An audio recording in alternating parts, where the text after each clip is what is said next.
Hey, welcome back, my friend. If you're settling in tonight, maybe the lights are already low, maybe you've got a blanket pulled up, maybe you just needed something gentle to close out the day with. I'm really glad you found your way here. Tonight we're going somewhere ancient, somewhere that shaped almost everything about the world you live in right now. And I promise you, by the end of this story, you are going to look at that world a little differently. But before we go, let me ask you something.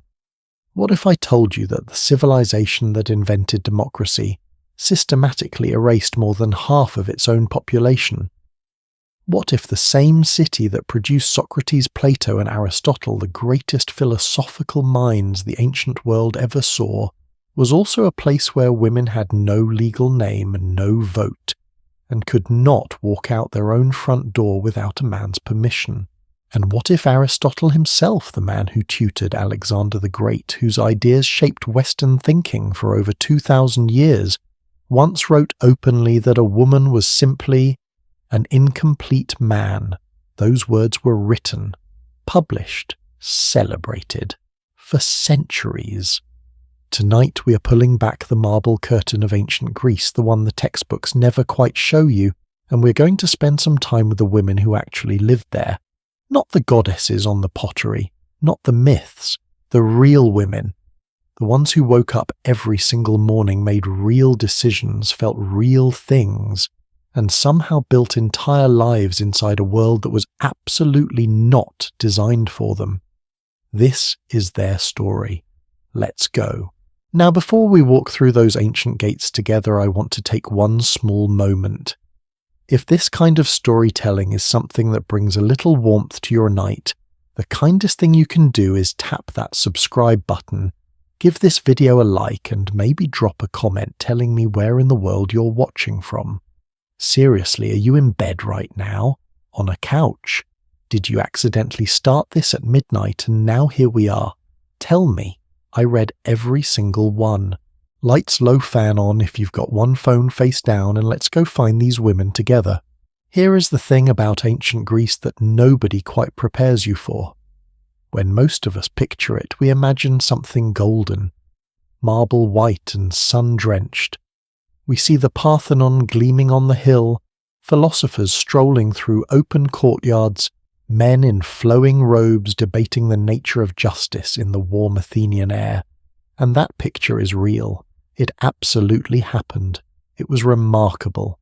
Athens in the 5th century before the Common Era was by almost any measure one of the most intellectually alive places in all of human history. In the span of just a few generations, maybe 100 years, one single city roughly the size of a medium-sized modern town gave the world Socrates, Plato, Aristotle, Sophocles, Euripides, Thucydides, and Herodotus. All of them. One city, one century. The foundations of Western law, Western theatre, Western medicine, Western philosophy, all of it traces at least part of its roots back to that one sun-baked peninsula jutting into the Aegean Sea. It is one of the most extraordinary things the human species has ever pulled off. And then right in the middle of all that brilliance you find this. In the year 430 before the Common Era, the great Athenian statesman Pericles stood up and gave what we now call the funeral oration. Historians consider it one of the greatest political speeches in all of recorded history.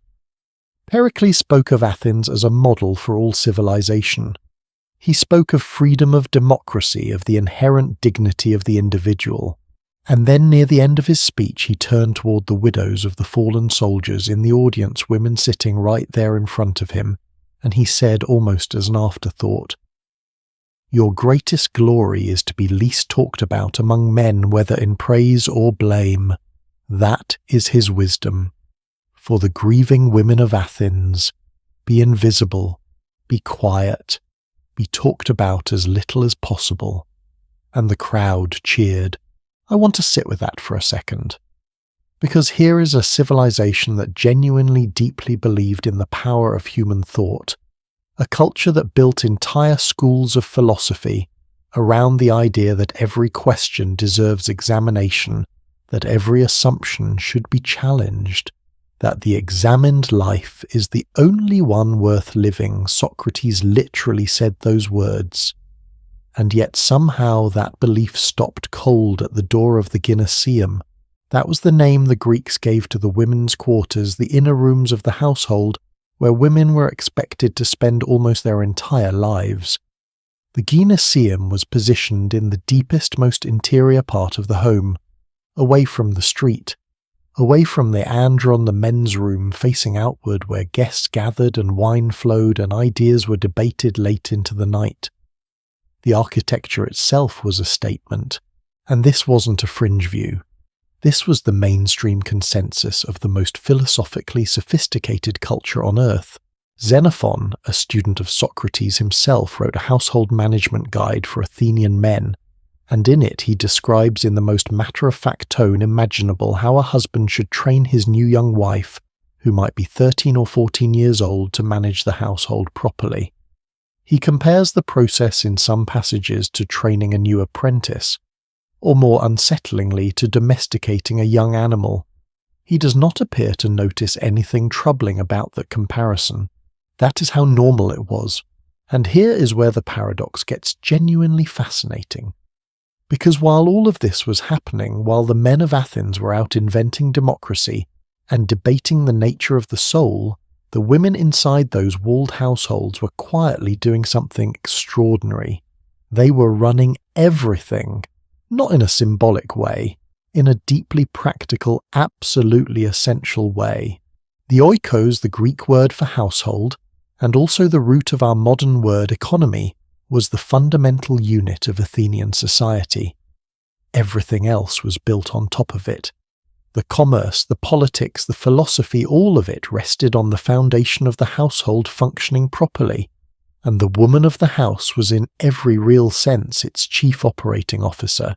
She managed the slaves, she controlled the food stores, she oversaw the production of textiles which were not just clothing, they were a primary source of household wealth. She made daily decisions about resources, about labour, about the well-being of every person under that roof. Historians believe a typical middle-class Athenian household might have anywhere from 3 to 12 enslaved people, all supervised and directed by the mistress of the house. That is not a small operation, and yet the same woman who ran that entire household had no standing in an Athenian court of law. She could not own property in her own name. She could not vote. She could not independently enter into any financial transaction above a very specific, very modest amount, roughly enough to purchase 1 medimnos of barley. That is approximately enough grain to feed a family for 5 or 6 days. She could manage a household. She could not independently buy the grain to fill it. One ancient Athenian law quite literally codified this, wrote it down, made it official. Think about that contrast for a moment. The economic sophistication required to run a household with a dozen workers, manage textile production, allocate resources across multiple mouths and seasons, and she is legally capped at a week's worth of barley. Now I want to be honest with you here because this story is more complicated than it might first appear. One of the most common mistakes people make when talking about women in ancient Greece is assuming that Athens was all of ancient Greece. It absolutely was not. Greece was never one country with one set of rules.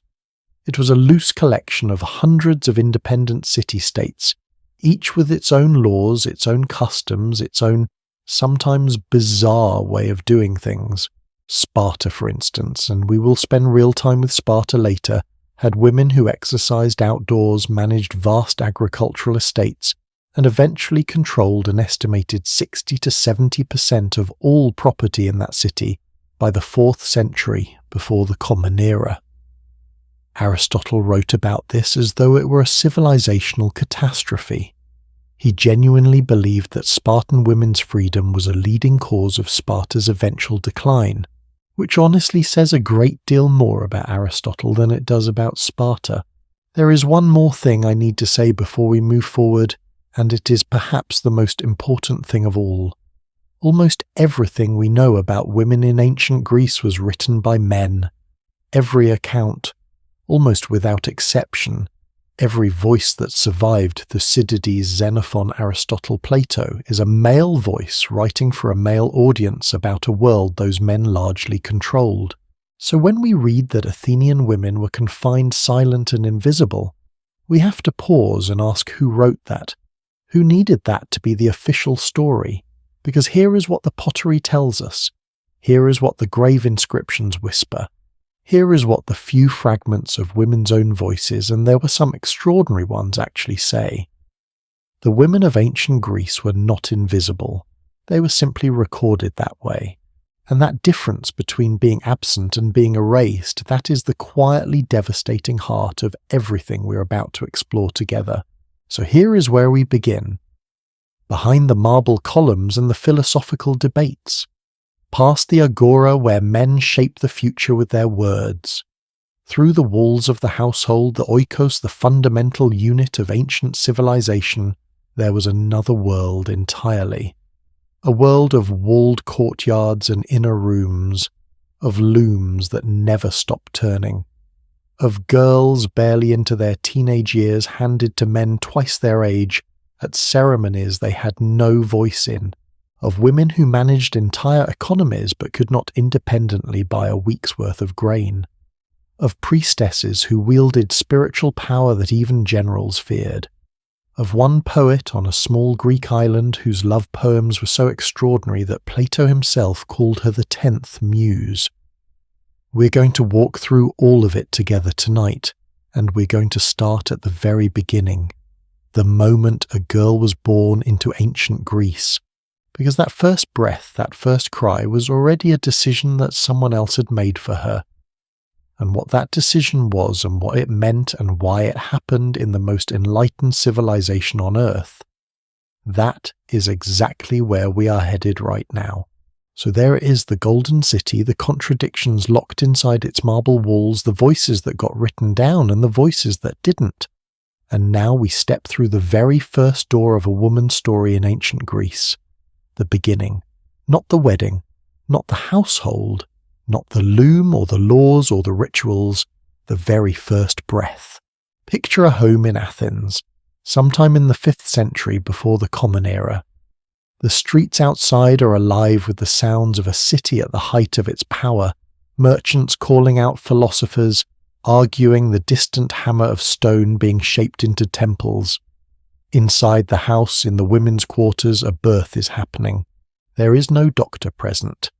In ancient Greece, childbirth was the province of women, specifically midwives, women called Maya, who carried entire libraries of knowledge in their hands and memories. Hippocrates, the father of Western medicine, was writing his theories about the human body in those same decades. But when it came to birth, the room belonged to women. The mother has been in labour for hours, perhaps longer. The midwife has been watching, guiding, helping. Other women of the household are nearby.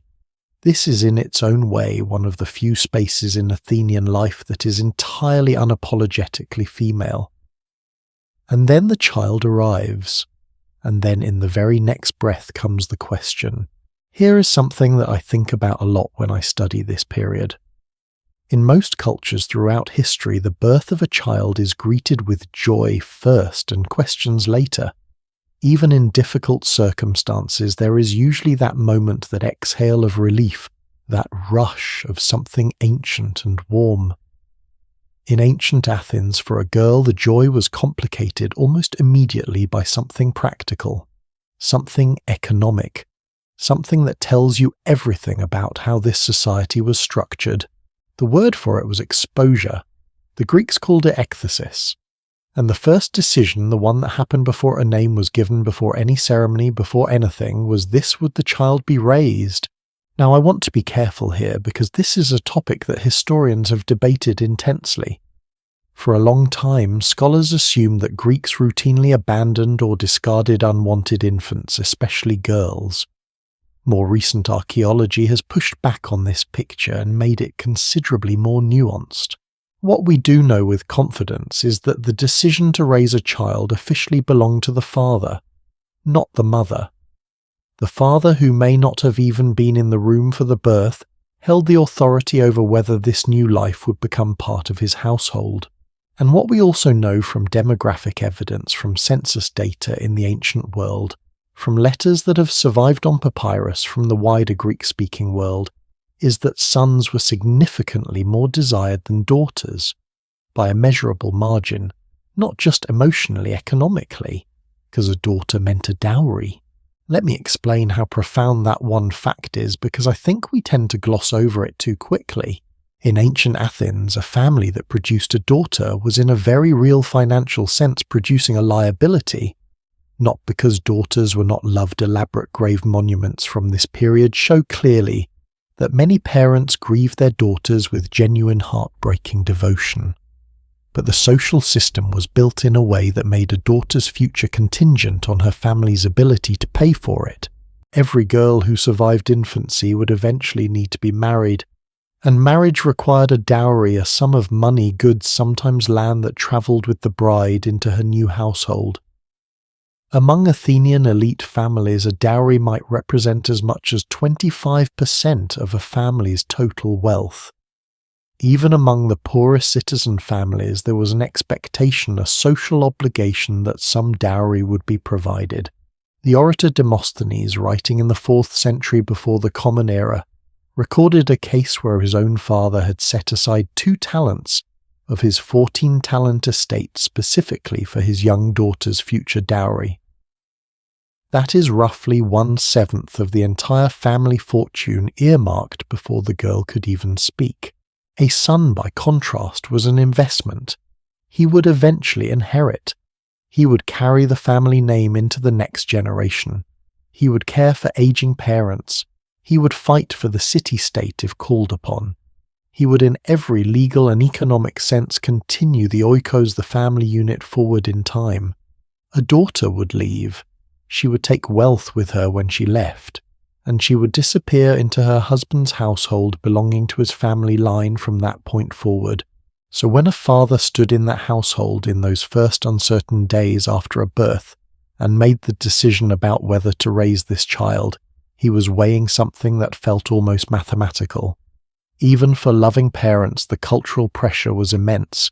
If the father chose to raise the child, there was a ceremony. And this is one of those details of ancient Greek life that I find genuinely touching, even in the midst of all the difficulty.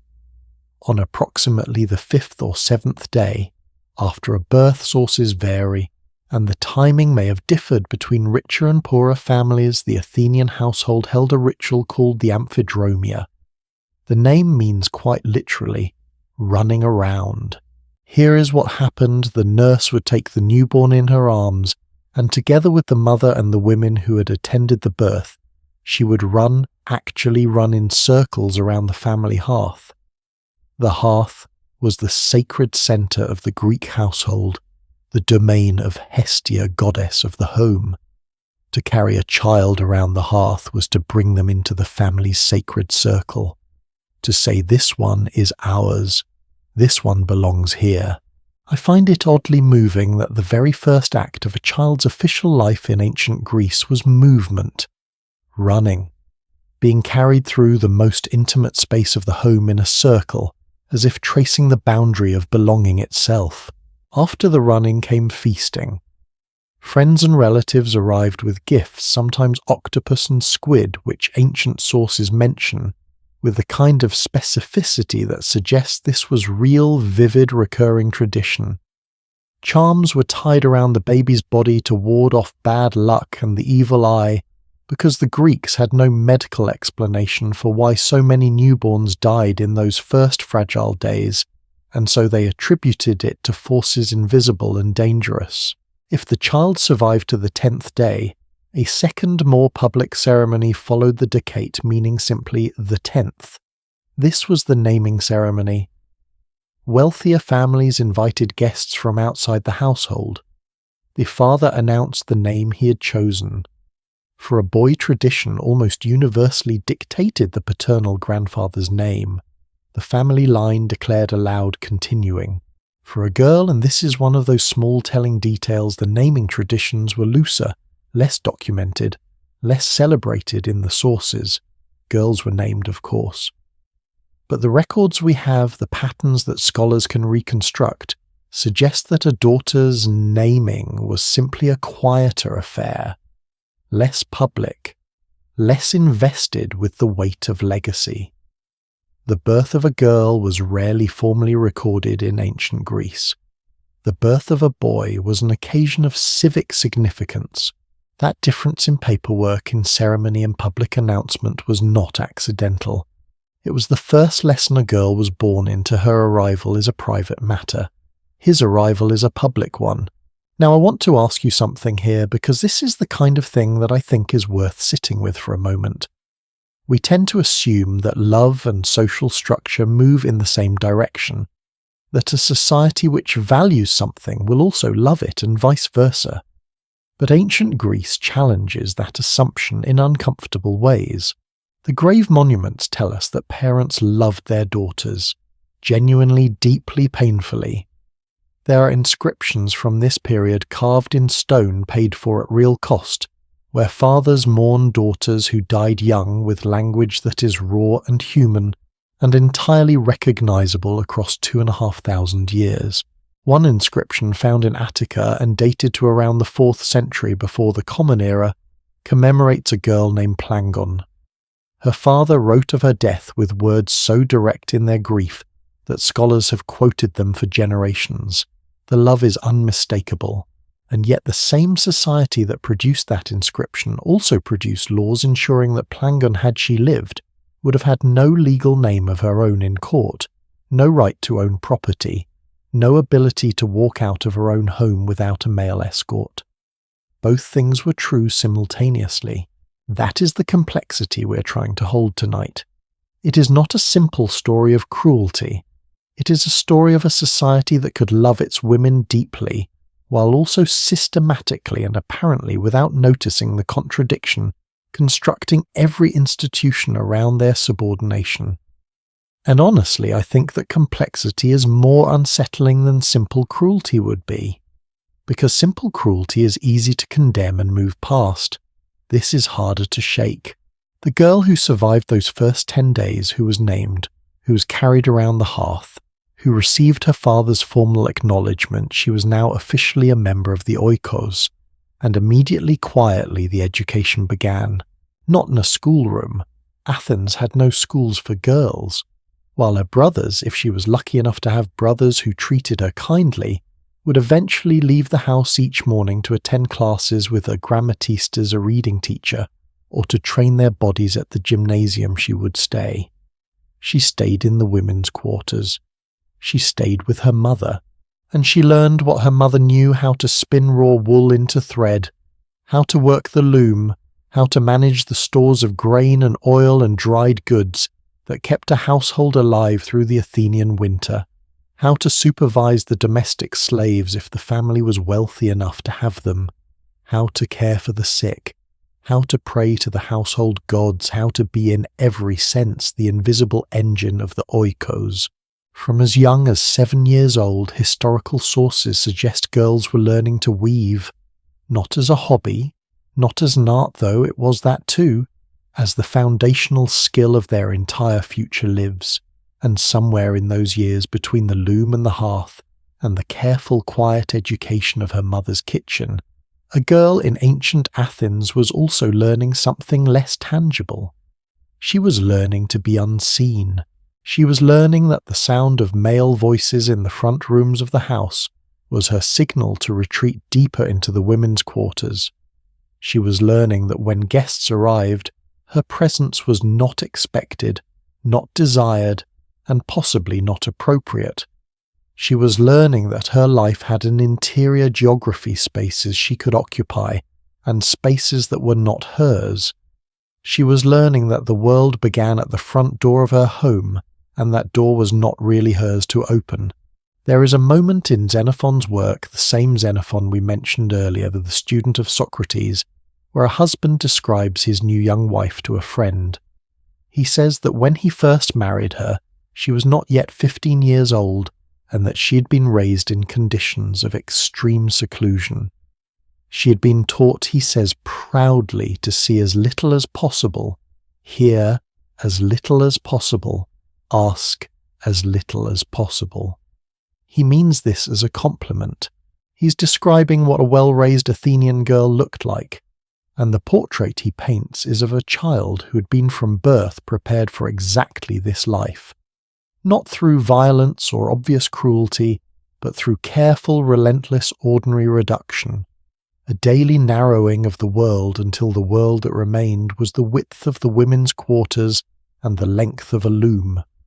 That is the education a girl received in ancient Athens, and then usually before she turned 15, sometimes as young as 13, everything she'd learned was packed into a dowry chest and she was sent to a stranger's house, to begin again, in rooms she did not choose, in a life she'd never been asked about, and that moment of leaving is exactly where our next chapter begins, because the marriage was not just a ceremony, it was a legal transaction, an economic negotiation, and for the girl at the centre of it, a complete transfer of her entire existence, from one man's household to another's, what that looked like, what it felt like, what the rituals were. What happened the night before a girl gave her childhood toys to the gods and walked through a door she could never walk back through the same way again? That is coming up right now. Let me take you back to a very specific evening. Athens. Sometime in the middle of the 5th century before the Common Era. The city is at the height of its golden age. The Parthenon is being built on the hill. Above, Sophocles is writing plays that will be read for 2,500 years, and the agora is humming with the kind of intellectual energy that makes you genuinely dizzy when you try to imagine it. And in a quiet house somewhere in the city, a girl is sitting with her mother for what might be one of their last evenings alone together. She's probably 13, maybe 14. Tomorrow her childhood ends. Now here is something that I think catches most people completely off guard when they first encounter it. We spent the last chapter talking about how a girl was born into ancient Athens, how she was named, how she spent years learning to weave and manage a household and make herself in every way as small and unobtrusive as possible. And we established that marriage was coming for her, that it was, in fact, the entire point of everything that came before it. But I don't think most of us fully appreciate just how abruptly that transition happened, or how strange the rituals surrounding it actually were. Because marriage in ancient Greece was not just a celebration, it was in very precise legal language a transfer of ownership. The Oxford Classical Dictionary, not a dramatic source, quite the opposite, defines Greek marriage plainly as a process of transfer by which the kyrios of a woman gave her away to another man for the procreation of children.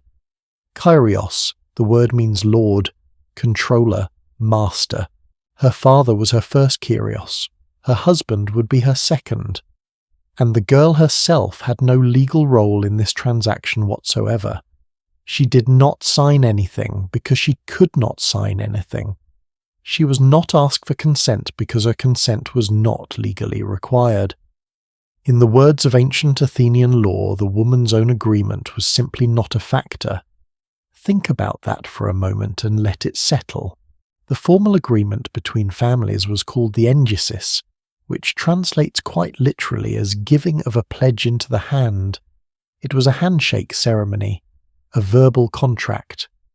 The two men involved, the bride's father and the prospective groom, would meet witnesses present, and the father would say the ritual words.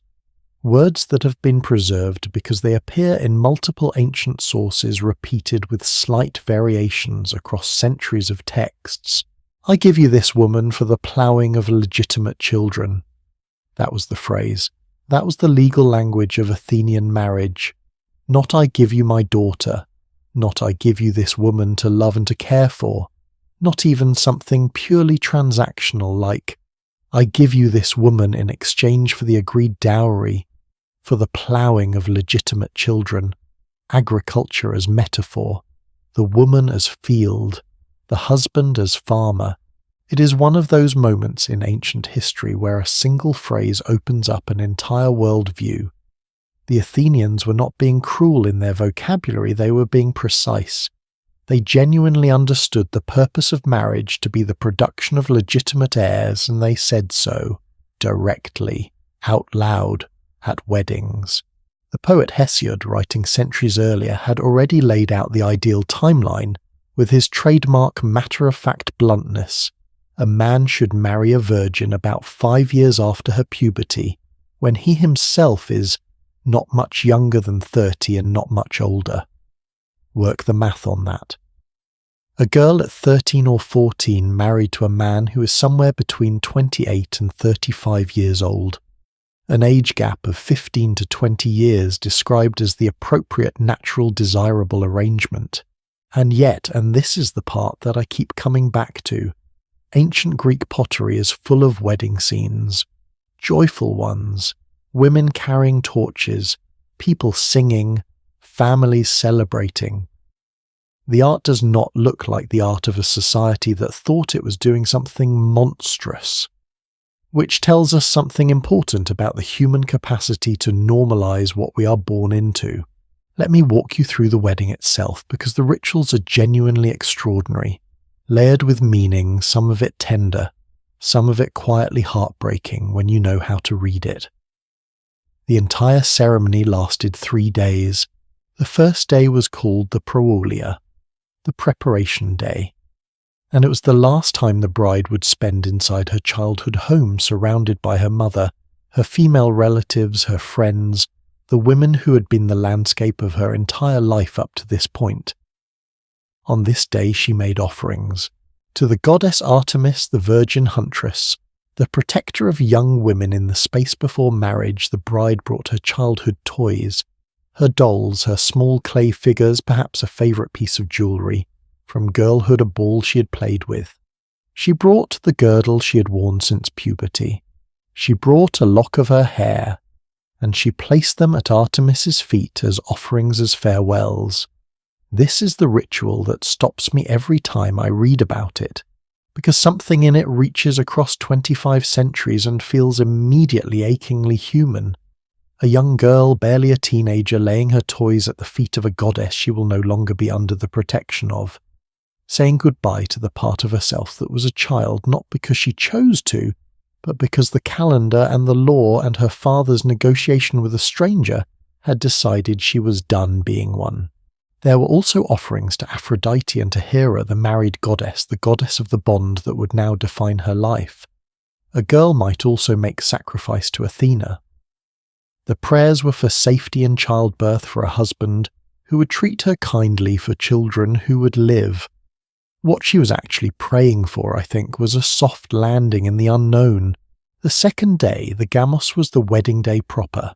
It began in the morning with the ritual bath.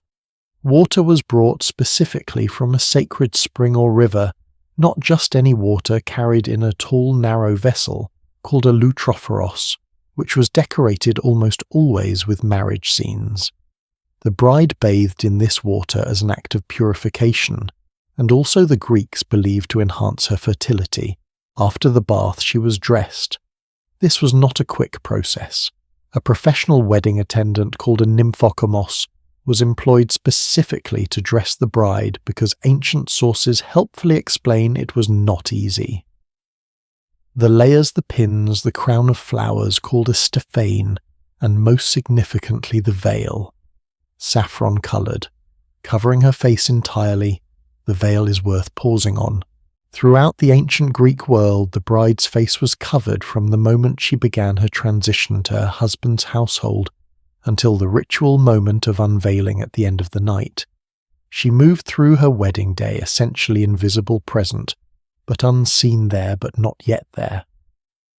The unveiling, called the anacalypteria, was the climax of the ceremony, the moment her new husband formally saw her face and accepted her. Historians have noted that there is something deeply symbolic about this particular structure. The girl whose entire life has been lived in seclusion behind walls, in inner rooms in the Gyneceum, seen by almost no one outside her own family, arrives at her wedding day veiled, hidden, and her first act as a wife is to be revealed to a man who has in most cases barely met her. She becomes visible precisely at the moment she becomes his, after the feast where women and men sat at separate tables, because of course they did, even at a celebration came the procession. This is the part that always moves me a little. As the sun went down, torches were lit. The bride climbed into a cart or chariot for wealthier families, a chariot for everyone else, a mule cart, and her new husband sat beside her. The procession began to move through the streets toward her new home. Her mother walked behind them carrying a torch, the flame held high, to drive away evil spirits, the light flickering on her daughter's veiled face. People came out to watch. They threw dried figs and nuts and grain at the couple for fertility, for prosperity. Flutes played. Someone, perhaps the bride's friends, perhaps hired musicians, sang wedding songs. The Greek word for these songs was hymenios, and they were meant to be heard through the whole neighborhood. There is an ancient Greek historian who describes the scene at night processions like this, and says that sometimes the entire street filled with neighbors, the whole block turning out to watch a young girl leave her childhood home for the last time. I wonder about those neighbors. I wonder if they wept. I wonder if the mothers among them remembered their own processions, their own torchlit nights, their own mothers walking behind them in the dark. When the cart arrived at the groom's house, his mother was waiting at the door. She held her own torches. She led the bride across the threshold. And then one of the details that I find most striking about all of this, the bride burned the axle of the cart. She burned the cart that had brought her here. The symbolism could not be more clear. There is no going back. The vehicle of your old life is ash now. You are here in this house, in this family. This is your world. The wedding party sang outside the bridal chamber door while the couple was inside. They sang loudly, the ancient sources tell us, to make the bride feel less afraid. To fill the night with noise so she would not feel alone in the dark of a stranger's house. That detail, the friends singing outside the door, singing loud, singing for courage, is the most human thing in this entire ceremony. And it tells you everything you need to know about what the women of ancient Athens understood, even if they never said it aloud. They knew. The third day, the Apollia, was the morning after. Friends and family arrived with gifts, furniture, jewellery, perfume, cooking pots, decorative objects for the household. Many of these gifts were painted with scenes of domestic life, scholars have noted. Scenes of women weaving, women preparing food, women managing children. Practical reminders of the role that now awaited her. And just like that, the 3 days were over. The girl who'd been her father's daughter was now her husband's wife, legally, socially, economically. She had traded one Kyrios for another, one set of rooms for another, one household for another. She had not been asked if she wanted any of it. Now I want to be fair here because the picture is not entirely bleak, and I think flattening it into simple misery would actually be dishonest. There is evidence that affection could develop between couples over time. The grave monuments we have from this period sometimes include inscriptions from husbands mourning their wives with what reads as genuine grief, genuine love. Marriage in ancient Athens was not designed for romance, but romance was not entirely absent from it either, and the young wife did gain something even in this constrained situation. She gained a domain. The household was hers to manage, and within those walls she had real authority, real decisions to make, real expertise that was valued and relied upon. But that authority came with no exit. That expertise earned no citizenship. That domain, however real, ended at the front door, and the door, as we have established, was not hers to open freely. There is one more thing about the Athenian marriage system that I think deserves your attention, because it reveals something almost paradoxical about how this society worked. Demosthenes, one of the greatest orators in all of Athenian history, a man whose words shaped legal decisions and political debates, wrote something in the 4th century before the Common Era that has been quoted by scholars ever since. He described with startling frankness the 3 categories of women available to an Athenian man. He said we keep hetairai for our pleasure concubines for daily attention to our physical needs and wives, to give us legitimate children, and to be faithful guardians of our households. 3 categories, 3 separate functions. The wife's function in that list is procreation and guardianship of property. And the thing that is so remarkable about this quote is not that it is shocking. It is that it was not shocking. Demosthenes was not being scandalous. He was not provocative. He was describing the arrangement that everyone in his audience already understood perfectly. He was naming in public before judges the organized logic of an entire society's relationship to its women. Matter of fact, accepted, ordinary. The wife who had burned the cart axle on her wedding night, who had laid her toys at Artemis's feet the day before, who had been carried through torchlit streets in a saffron veil, she was in the eyes of the law that governed her life, primarily a guardian of her husband's household and a vessel for his legitimate heirs. That is the transaction she had walked into. That is the life that waited on the other side of that veil being lifted. And yet here is the thing about the veil. The moment it was lifted, she could see everything. She could see the rooms she would now manage, the people she would now supervise, the children she would raise, whose names she would help choose, whose education she would shape for their first 7 years. The rituals she would lead, the decisions she would make every single day about the welfare of everyone under that roof. The outside world had decided her life's perimeter, but inside that perimeter, inside that gynoeceum, inside that oikos, inside those walls that we might from the outside be tempted to call a cage, that story is much more complicated than it appears. And it is exactly what we are going to step into together right now, because the gynoeceum was not just a room, it was an entire world. And the women who lived inside it did things with that world that the men outside never fully understood and never fully controlled. Right then, forget for a moment everything the ancient Athenian law books said about women. Set aside the legal text. Set aside the philosophers and their sweeping declarations about female inferiority. Set aside Aristotle's tidy categorizations, Xenophon's training manuals, the marble-etched public record of a world designed by men and for men, and step inside the house. Because what happened inside the house, inside the walls that the law said confined these women, is one of the most quietly fascinating stories in all of ancient history. And it is a story that the men who wrote the law books almost entirely failed to understand. Let me give you a picture of what an Athenian household actually looked like in the 5th and 4th centuries before the Common Era. Not the grand architectural ideals, the real thing. Most Athenian homes were built around a central courtyard open to the sky. The rooms arranged around that courtyard served different purposes at different times. Cooking, storage, sleeping, receiving guests, and in many households, especially middle-class ones, the rooms were modest, multi-purpose, and full of people. A typical citizen household might contain the husband, his wife, their children, and anywhere from 1 to 12 enslaved people. Wealthier households had more of everything. More rooms, more slaves, more storage, more complexity. And right at the centre of all that complexity, holding it all together, managing every thread of it, was the wife. Now, scholars have spent a lot of time debating what the gynoeceum, the women's quarters, actually looked like in practice.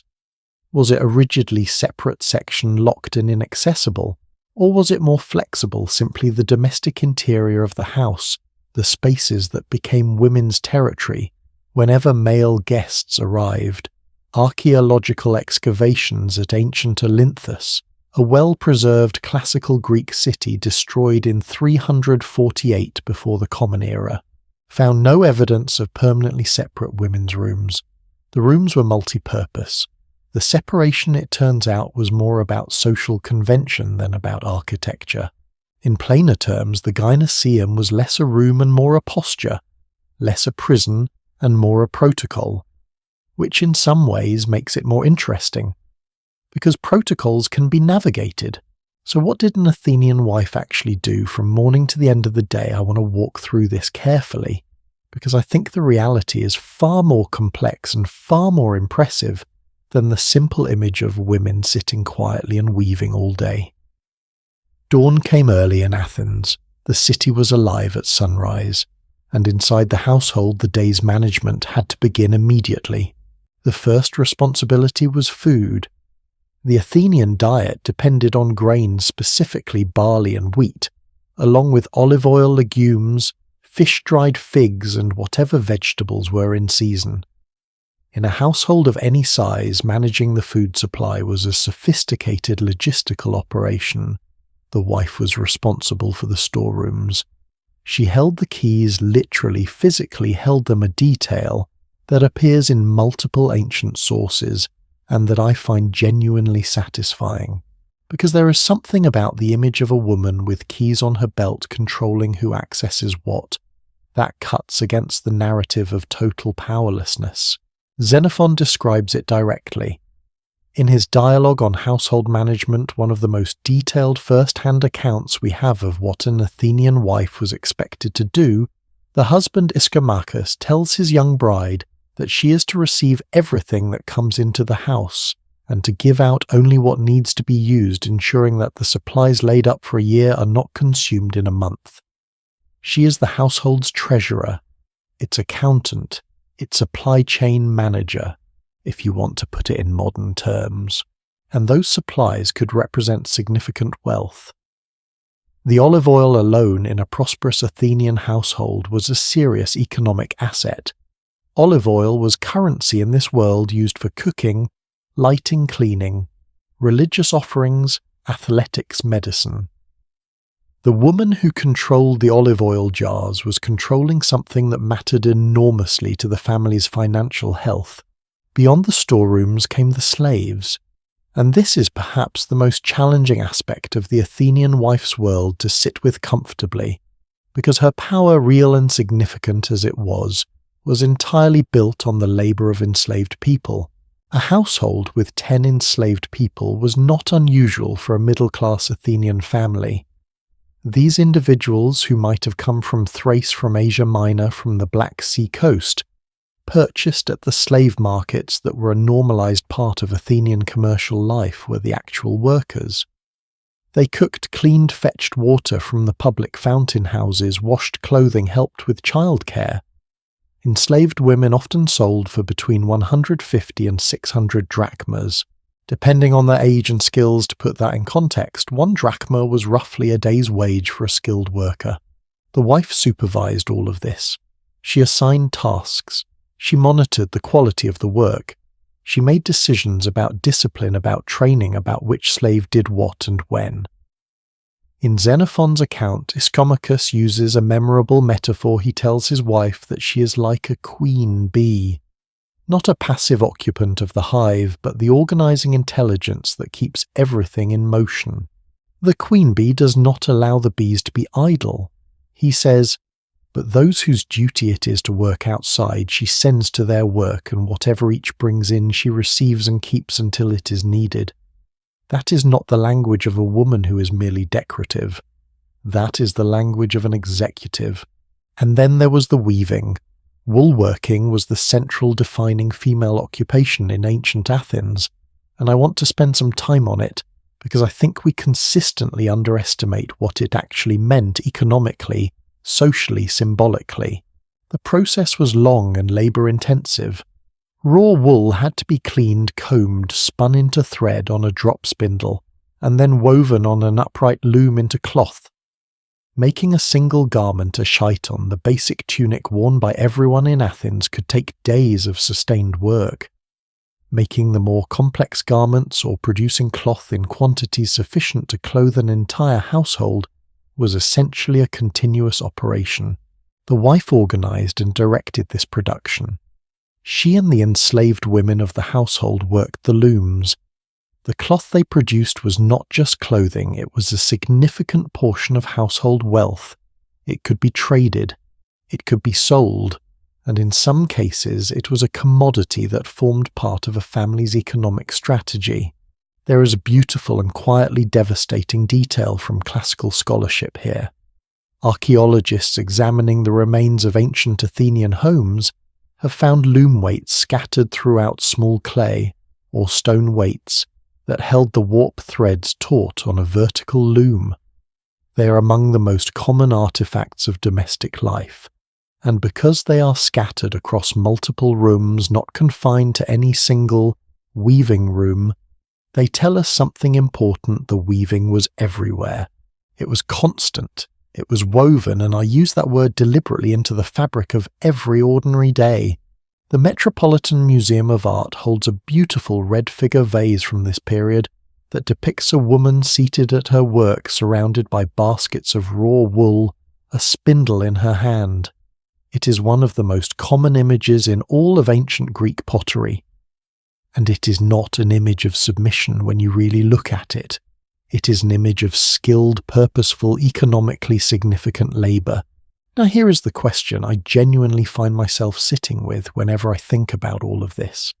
Does it matter that the work was real, that the management was complex, that the labour was skilled, if the person doing it had no legal recognition, no public presence, no political voice? I go back and forth on this, honestly. There is a strong argument that the domestic authority of Athenian women, however real in practical terms, was fundamentally a compensatory myth.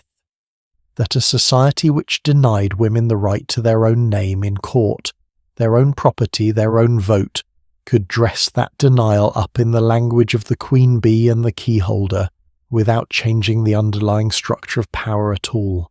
And there is an equally strong argument made by some of the most careful historians working on this period that the separation between public power and private power was never as clean as it looked.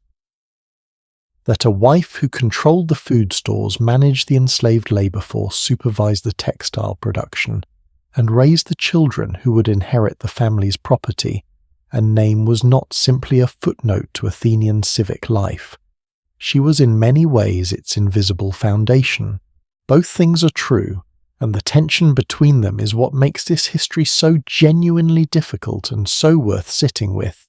Let me tell you about one more thing that happened inside those walls that I think reveals the texture of daily life more precisely than almost anything else. The fountain house.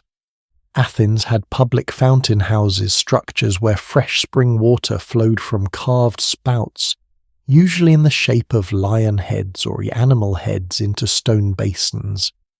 Every household needed water daily, and in most homes it was the women's responsibility to fetch it. For poorer women and households without enough enslaved people to delegate this task, this meant a daily walk to the fountain house, usually in the morning, carrying a heavy hydria, a ceramic water jug, on their head or hip. Scholars have estimated that a full large hydria could weigh around 20 kilograms when filled. This was not a leisurely errand. It was physical labour done by women every single day. But here is what I find quietly subversive about it. The fountain house was public space. It was one of the few places where Athenian women of citizen status regularly appeared outside their own walls. And we have beautiful painted vase images, the Athenian black figure pottery of the 6th century before the Common Era in particular, that show the fountain house as a social space. Women talking, women in groups, women apparently not entirely isolated from one another after all. Scholars have called these fountain house gatherings a kind of informal public sphere for women, a place where information travelled, where relationships were maintained, where the network of female connection that existed beneath and alongside the official male public sphere had its own quiet vitality. Which raises a question I would love for you to sit with tonight if you are still awake. What else was happening below the surface of the official record? What conversations took place at the fountain house, at the loom in the women's quarters, while the men were at the symposium? What did Athenian women actually think about their lives, about the laws that governed them? The husbands they had not chosen, the children they raised for a city that did not acknowledge their existence, we do not know, because almost none of their words were written down. And the few voices that did survive, the ones that made it through 2,500 years of selective preservation, are the ones we're going to meet very soon. Because tucked inside the loom, and the keys and the fountain house and the storeroom, there was another kind of power entirely. A power that the Athenian legal system never anticipated, never codified, and never quite managed to suppress. The power of the thread. And what the women of ancient Athens did with that thread, literally and otherwise, is something that still echoes 2,000 years later, in ways that most of us have never been taught to see. That is exactly where we go next. There is a story inside the Odyssey that I have been thinking about ever since I started researching this series. You probably know the broad strokes of it. Odysseus, king of Ithaca, sails off to the Trojan War, and then spends the next 20 years trying to get home. Meanwhile, back in Ithaca, his wife Penelope is besieged by 108 suitors, men who have moved into her palace, eaten her food, drunk her wine, and who are now pressuring her to declare her husband dead and choose one of them as a replacement. The problem is that Penelope does not want to do this. She believes her husband is coming back. She loves him. She is loyal to him, even after 2 decades of silence, which, let's be honest, is a level of faith that most of us would struggle to maintain past, say, year 3. So Penelope does something that I think is one of the most quietly brilliant acts of resistance in all of ancient literature. She picks up her loom. The plan she devises is elegant in its simplicity and devastating in its effectiveness. She announces to the suitors that she cannot possibly choose a new husband yet. She has a responsibility to fulfill first. Her father-in-law Laertes is elderly. He will die eventually. And it would be deeply dishonourable, a shameful thing, something that all the women of Ithaca would speak of badly, if he were buried without a proper shroud. A shroud that she, as the woman of the household, is obligated to weave herself. The suitors cannot argue with this. Burying the old man without a proper shroud would be impious. And Penelope weaving it, a wife honouring her family through the sacred labour of the loom, is so perfectly in keeping with every expectation of feminine virtue that nobody can object. So they agree. They will wait. What Penelope does not mention is that every night after the household goes to sleep, she creeps back to the loom and unravels everything she wove that day. She does this for 3 years. 3 years, 108 suitors, and one woman working her loom in the dark, quietly dismantling the fabric of her own captivity thread by thread, buying herself one more day, one more night, one more morning of freedom. The ancient Greeks called it metis, cunning intelligence, practical wisdom, the ability to navigate constraint not through direct confrontation, but through ingenuity, patience, and a deep understanding of how the system around you actually works. And it was for the women of ancient Greece sometimes the only weapon available. Now I want to be careful here because Penelope is a mythological figure, not a historical one.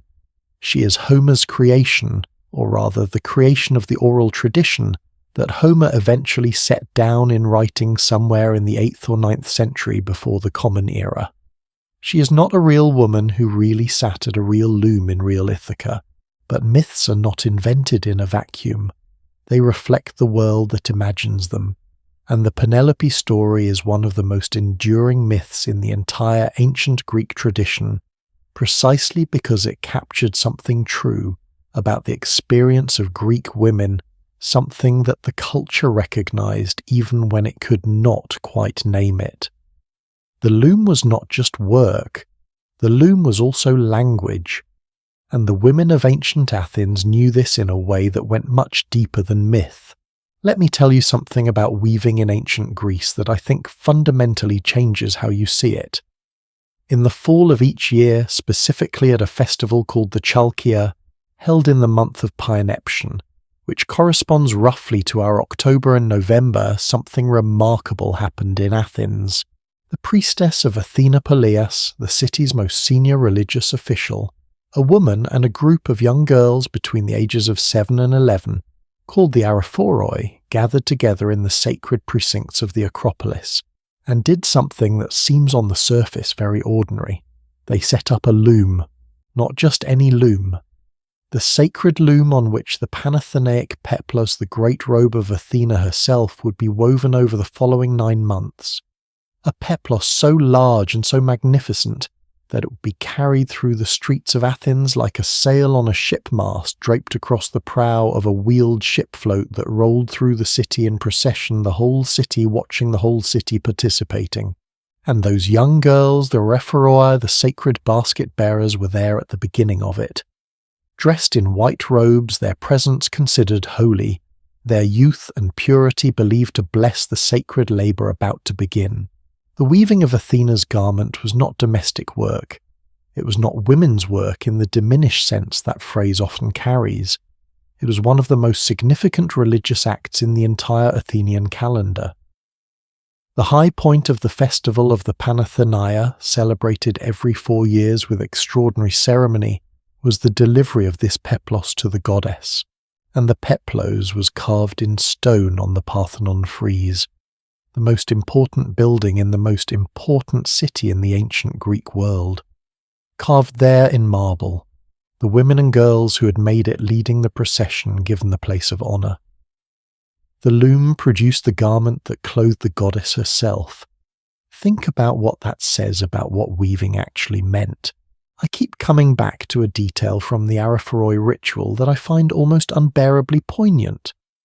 These girls, 7 years old, some of them the same age that historical sources tell us, Athenian girls were beginning to learn to weave at home, would live on the Acropolis for a year. They would leave their families, their mothers, their home life, and come to live in the sacred precincts of Athena's temple, in the shadow of the Parthenon, serving the goddess. Part of their service involved carrying sealed caskets at night down a winding path from the Acropolis into a garden below, exchanging them for other caskets, then returning to the temple. They were not permitted to look inside the caskets they carried. They simply carried them trusted with something sacred and unknown in the dark. Scholars have debated what this ritual meant for centuries, and I won't pretend there is a clean answer. But I will say this, the image of small girls walking in the dark carrying sealed containers of something sacred that they are not allowed to examine but are trusted to transport that image feels like a perfect metaphor for the position of women in ancient Greek religious life more broadly. They were trusted with the sacred. They were essential to the sacred. And yet the full meaning of what they carried was not always theirs to know. Here is a question I want to put to you directly. We've been talking across this entire journey tonight about the ways that Athenian society constrained women. The laws, the walls, the guardians, the legal invisibility, the narrow corridors of a life defined almost entirely by other people's choices. And all of that is real. I'm not asking you to minimize it, but I am asking you to consider something alongside it. What does it mean that the society that confined these women to the domestic sphere also built its most sacred rituals around the work those women did? What does it mean that the skill Athenian law denied women the intellectual, civic, philosophical life of the polis was publicly male, while the skill that was theirs weaving, managing the household, sustaining the religious fabric of the city was quietly everywhere, including on the east frieze of the Parthenon? There is a scholar whose work I find genuinely illuminating on this question. Elizabeth Barber, who spent decades studying prehistoric and ancient textiles, argued that women's textile work in the ancient world was not marginal to civilization, it was foundational to it. Cloth was currency. Cloth was art. Cloth was communication. And for tens of thousands of years across dozens of cultures, it was produced almost exclusively by women. The ancient Greeks understood this. They made Athena their wisest goddess, the patron of their greatest city, also the goddess of weaving.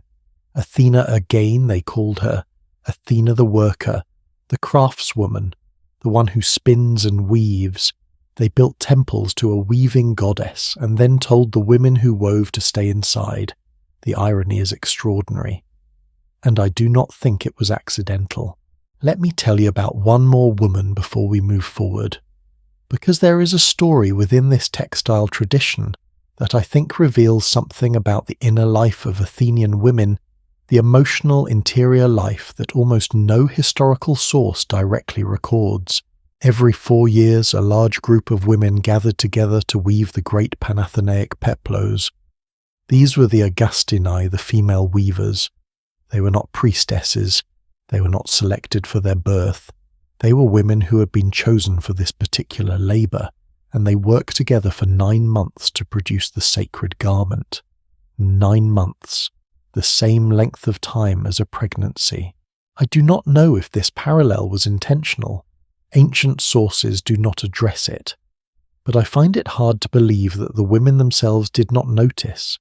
9 months of collective labour creating something that would clothe the divine, something that would be seen by the entire city, something that they would carry in procession through the streets, led there at the procession's head in the place of honour the women who made it. And then the garment would be delivered to Athena, and the women would go home. What did they feel in that moment walking back down from the Acropolis into the streets of Athens, back toward the Gyneceum and the loom and the storeroom, and the daily management of everything that kept the household alive? I wonder if there was grief in it. I wonder if there was satisfaction. I wonder if the 9 months of shared work, the collective labour of women making something beautiful and sacred together, was itself the point as much as the final garment. Because that experience, women working together, creating something of value being seen for it, was not an everyday occurrence in ancient Athens. It was an exception, a permission, a space that the city's religious calendar carved out for its women even as the legal calendar gave them almost nothing. Which brings me to something I think is genuinely important about how we understand the loom as a symbol. In the ancient Greek imagination, the 3 fates, the Moirai, were also weavers. Clotho spun the thread of each human life. Lachesis measured it. Atropos cut it. 3 women controlling the destiny of every human being who ever lived their power, expressed through the act of weaving. The Greeks did not picture the arbiters of fate as kings or generals or philosophers. They pictured them as women at a loom. This is not a coincidence. I think it is the ancient Greek imagination trying in the only language available to it to acknowledge something that the law could not say out loud, that the work women did, the spinning, the weaving, the managing, the sustaining, the keeping of the household alive was not separate from the fabric of civilization. It was the fabric of civilization.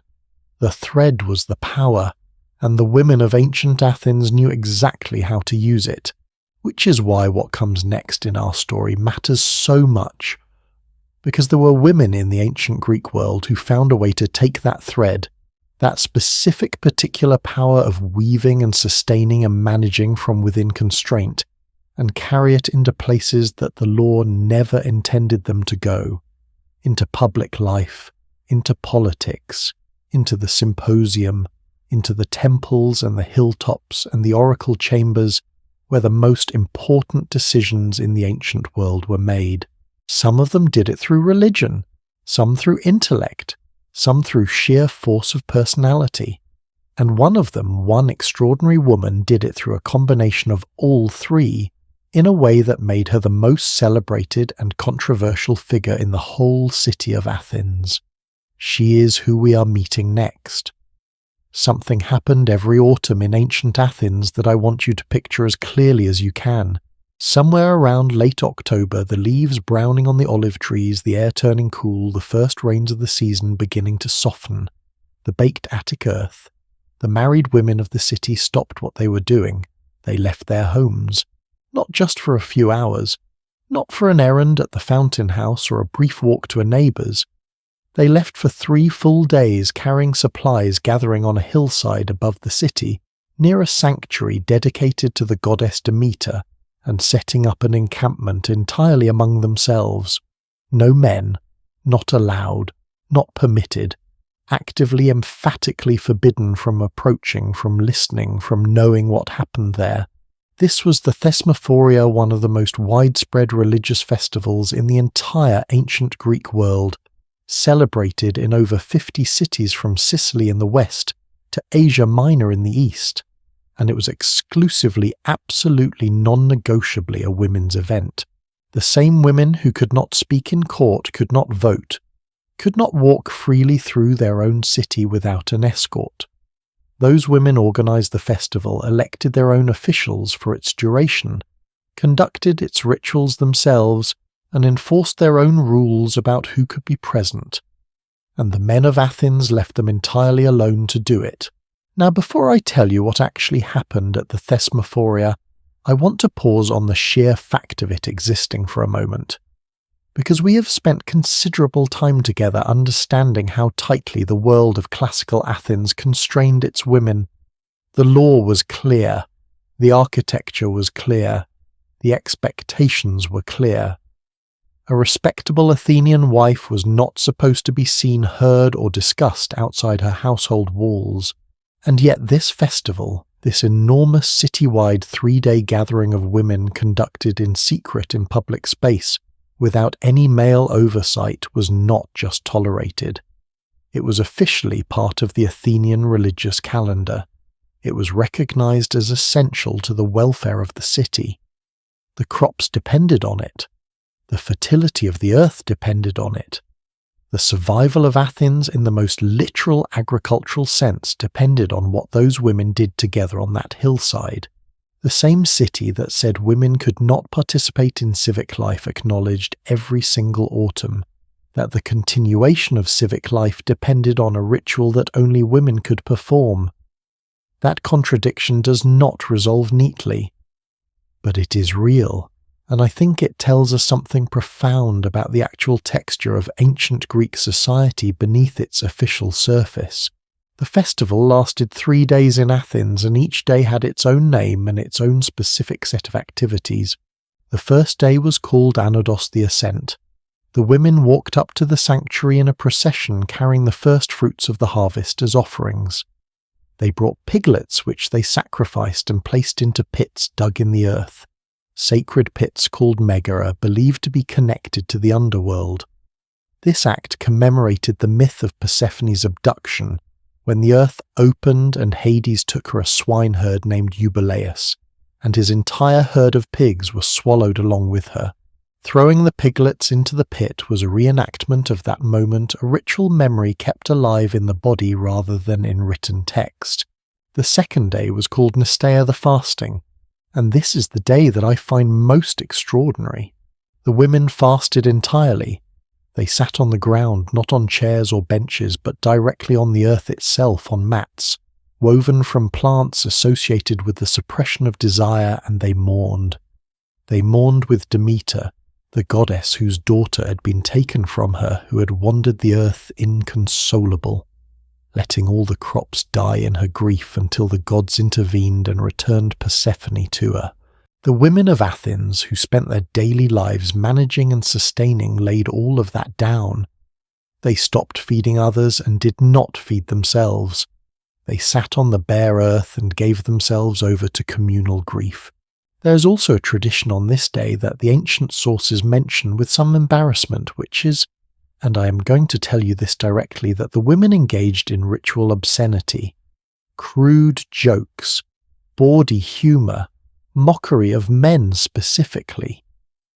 This was called aiskrologia, and it traced back to the myth of Iambe, a servant woman who, when Demeter was deep in her inconsolable grief, made her laugh through irreverent jokes. Ancient sources record this as a religious practice with a straight face, and honestly I find it one of the most human details in all of ancient Greek religion. The idea that in the midst of fasting and mourning the prescribed religious response included women making each other laugh through bawdy humour, That is, a culture that understood something about the actual experience of being human that its official philosophy rarely captured. The third day was Kalagania, the day of beautiful offspring. Fasting ended, feasting began. Women prayed for healthy children and abundant crops. The rotted remains from the previous year's Megara were retrieved mixed with seed grain and carried home to scatter in the fields. Ancient sacred composting. The Greeks would probably be horrified to hear it called that, but that is essentially what it was. And then the women went home. The city's women returned to their households. The city's men presumably pretended nothing had happened. But here is what I keep thinking about when I consider the thesmophoria. For those 3 days, the women of Athens had something they almost never had anywhere else in their civic lives' governance. They elected archaeological female officials who organized and oversaw the festival. They made collective decisions. They enforced their own rules. They operated for 3 days as a self-governing community, and then they went back. What did it feel like, I wonder, to have spent 3 days living in that self-governed community, to have experienced, however briefly, what it felt like to organize and decide and lead, and then to walk back through the door of the household and resume life as the Kyrios' wife? Did it feel like returning from somewhere? Did it feel like a memory that faded quickly or one that stayed? Did the women who had spent 3 days together on the hillside carry something of that back with them into the quiet of the Gymnasium? History, as usual, does not say. What history does say with remarkable clarity is that the thesmophoria was not the only arena of genuine female power in the ancient Greek religious world, and none of the others was quite as extraordinary as Delphi. Let me take you there now, because the story of the Pythia, the woman who sat at the center of the most politically significant religious institution in the ancient world, is one that I think genuinely does not get the attention it deserves. Picture the sanctuary of Apollo at Delphi on the slopes of Mount Parnassus in central Greece. This was not just a religious site. It was, to use a modern term that I think applies quite accurately, a knowledge economy. City-states sent representatives to consult the oracle before going to war. Kings came from across the Mediterranean to ask about the fates of their empires. Solon consulted it while designing the reforms that would lay the foundations of Athenian democracy. The Lydian king Croesus, one of the richest men in the ancient world, consulted it before his fateful war with Persia, and received back an answer so famously ambiguous that scholars have been arguing about it for 2,000 years. Even Alexander the Great, on the eve of his conquest of the known world, made the journey. All of these men, the most powerful men of the ancient world, came to Delphi with their questions.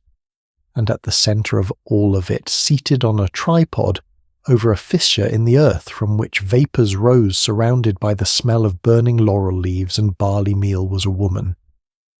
The Pythia. Her official title, Pythia, means essentially the priestess of the Pythian Apollo. It was a role that had existed since at least the 8th century before the Common Era, and the institution continued for over 1,000 years, its final recorded prophecy delivered around 393 of the Common Era. 1,000 years. One woman at a time, generation after generation, seated in the same sacred chamber channeling the same god. Originally, the sources tell us the Pythia was required to be a young virgin, but after an incident in which a Thessalian visitor, apparently unmoved by the sacredness of the occasion, attempted to abduct and harm the young priestess, the rules changed. From that point forward, the Pythia was required to be a woman of at least 50 years old. She dressed in the costume of a young girl, the symbolic requirement of virginal purity maintained even as the biological requirement was discarded, and she carried out her role until death, at which point a new Pythia was chosen from among the priestesses of the temple. What happened in the consultation chamber is even now a matter of genuine scholarly debate. The ancient sources describe the Pythia descending into the inner sanctum of the temple called the Adyton. She sat on a tall gilded tripod positioned above a deep chasm. Vapors rose from below, She chewed laurel leaves. She fell into what sources describe as a trance or an ecstatic state.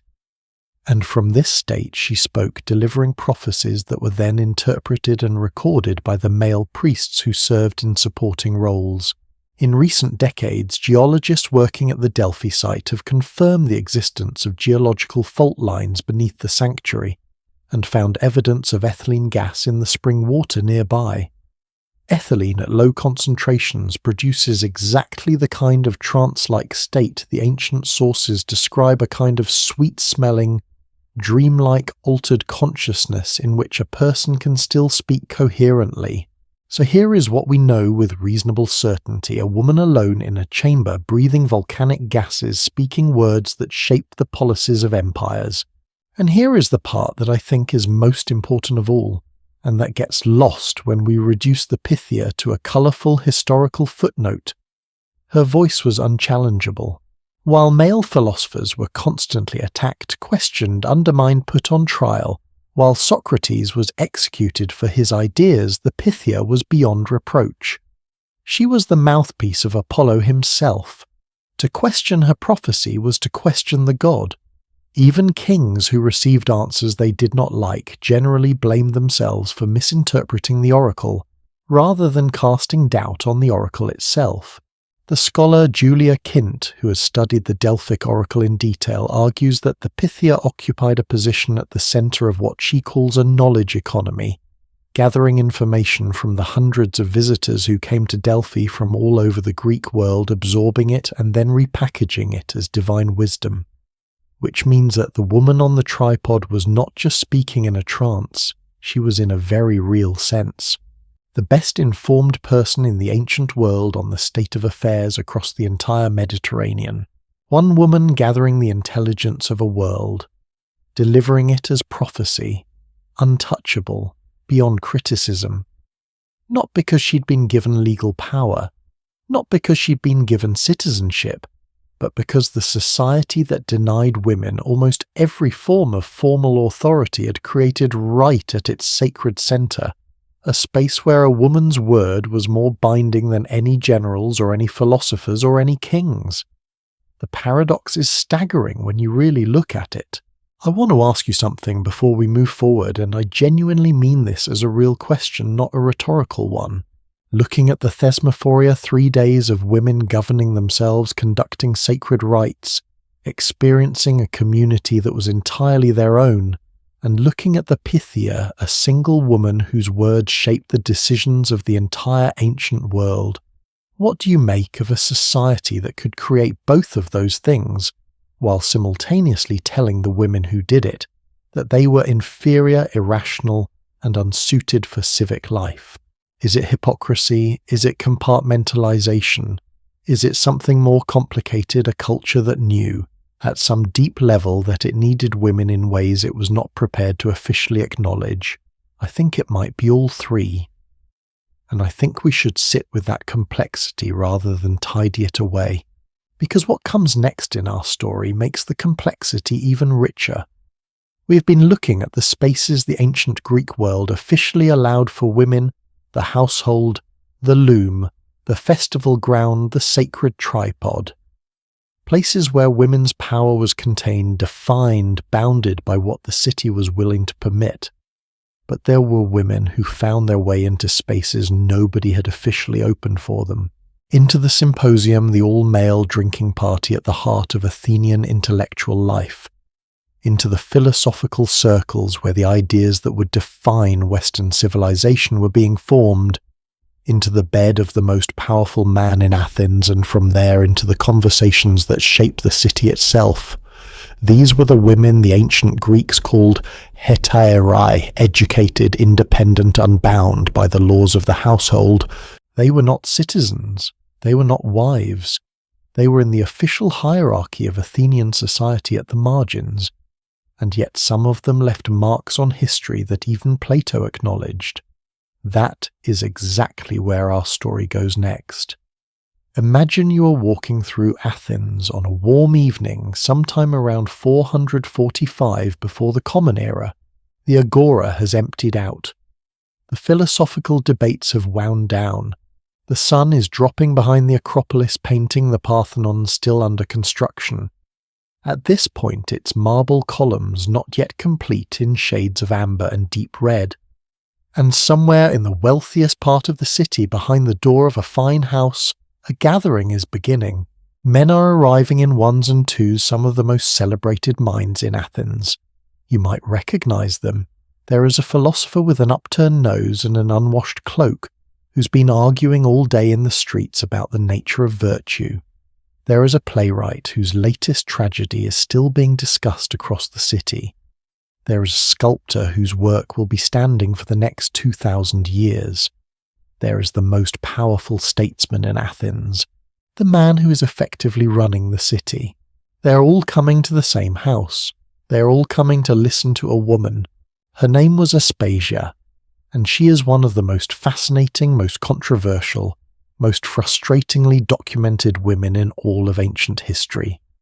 She was born around 470 before the Common Era in Miletus, the great Ionian city on the coast of what is now Turkey, the same city that produced Thales, widely regarded as the first philosopher in the Western tradition. She was educated, she was brilliant, and at some point in her 20s she made her way to Athens. What exactly she was in Athens is a question that has kept scholars arguing for centuries, which I find oddly comforting. The ambiguity is part of what makes her interesting. Ancient comic poets called her a hetaira, the educated courtesan class that sat outside the official categories of citizen, wife, or slave. Ancient philosophers portrayed her as a teacher of rhetoric, a thinker of serious intellectual stature, a woman whose conversation was sought out by the greatest minds of her generation. Plutarch describes her as renowned for her rare political wisdom. Plato in his dialogue The Menexenus has Socrates say, with a mixture of admiration and irony, that classical scholars have never fully resolved that he had no mean teacher of oratory, and that teacher was Aspasia, Socrates, crediting a woman as his teacher in 5th century Athens. Let that sit for a moment. Now, the way Aspasia's freedom worked is itself a fascinating detail of how ancient Athenian law actually functioned in practice, and how sometimes its own internal contradictions created unexpected spaces. Aspasia was a metic, a resident foreigner, not a citizen, and this paradoxically liberated her from the laws that constrained Athenian women most severely. Think about it this way. The elaborate system of female seclusion in Athens, the gyneceum, the mandatory guardian, the prohibition on appearing in public without an escort, all of this applied specifically to citizen women. It was tied up with concerns about bloodline, about inheritance, about ensuring that the children a citizen wife produced were legitimate heirs to a citizen household. Aspasia was not a citizen. She could not be.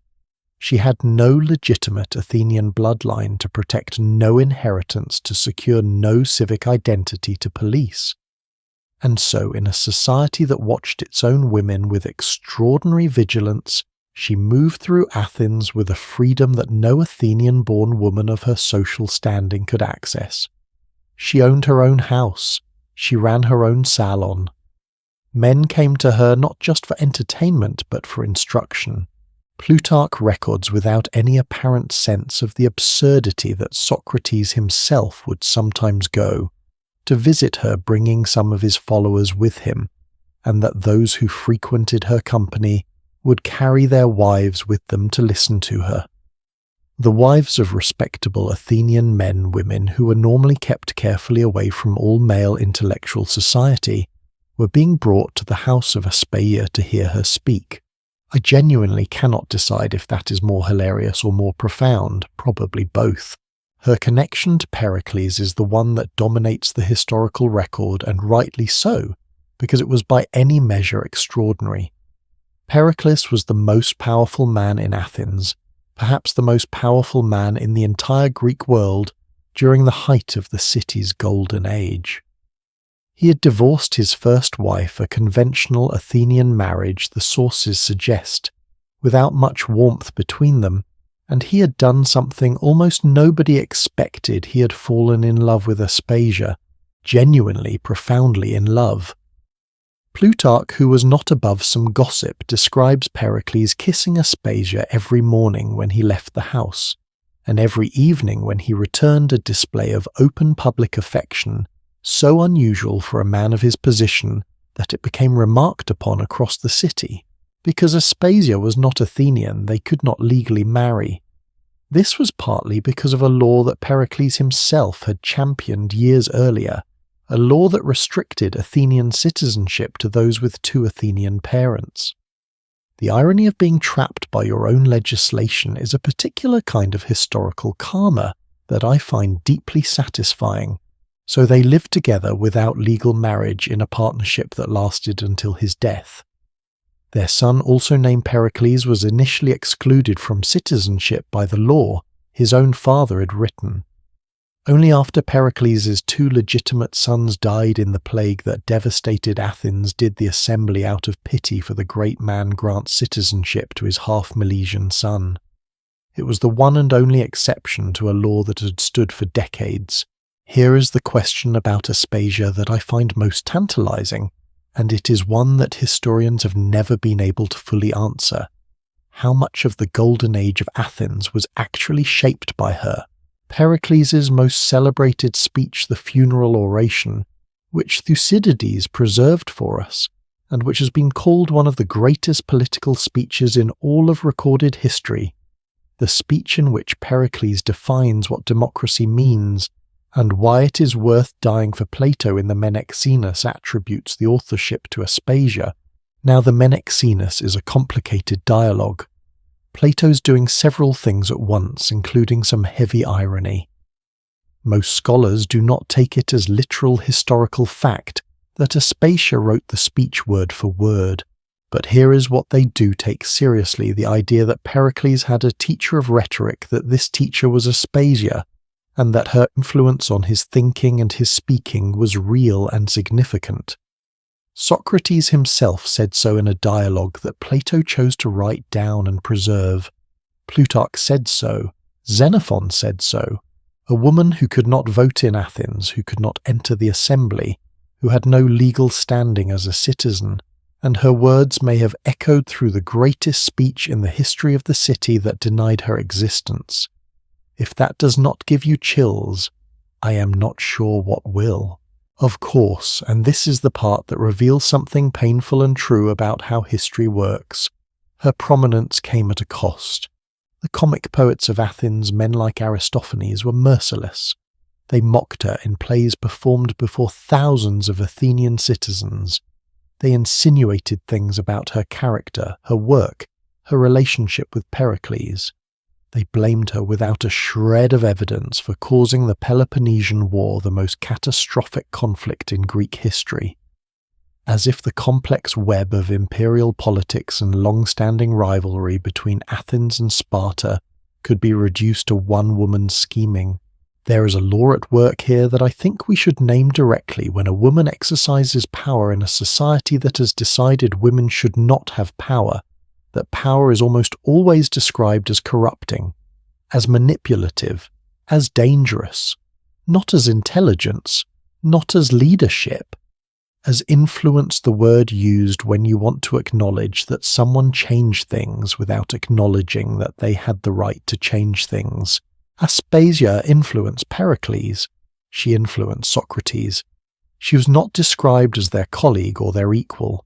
She was described as the woman who had her hooks into them, and then around 432 before the Common Era, she was formally charged with impiety, the same charge that would later be used to execute Socrates. The details are murky, as they always are when ancient comedy bleeds into historical record. But what we know is that Pericles defended her himself in person, before a jury of 1,500 Athenian men.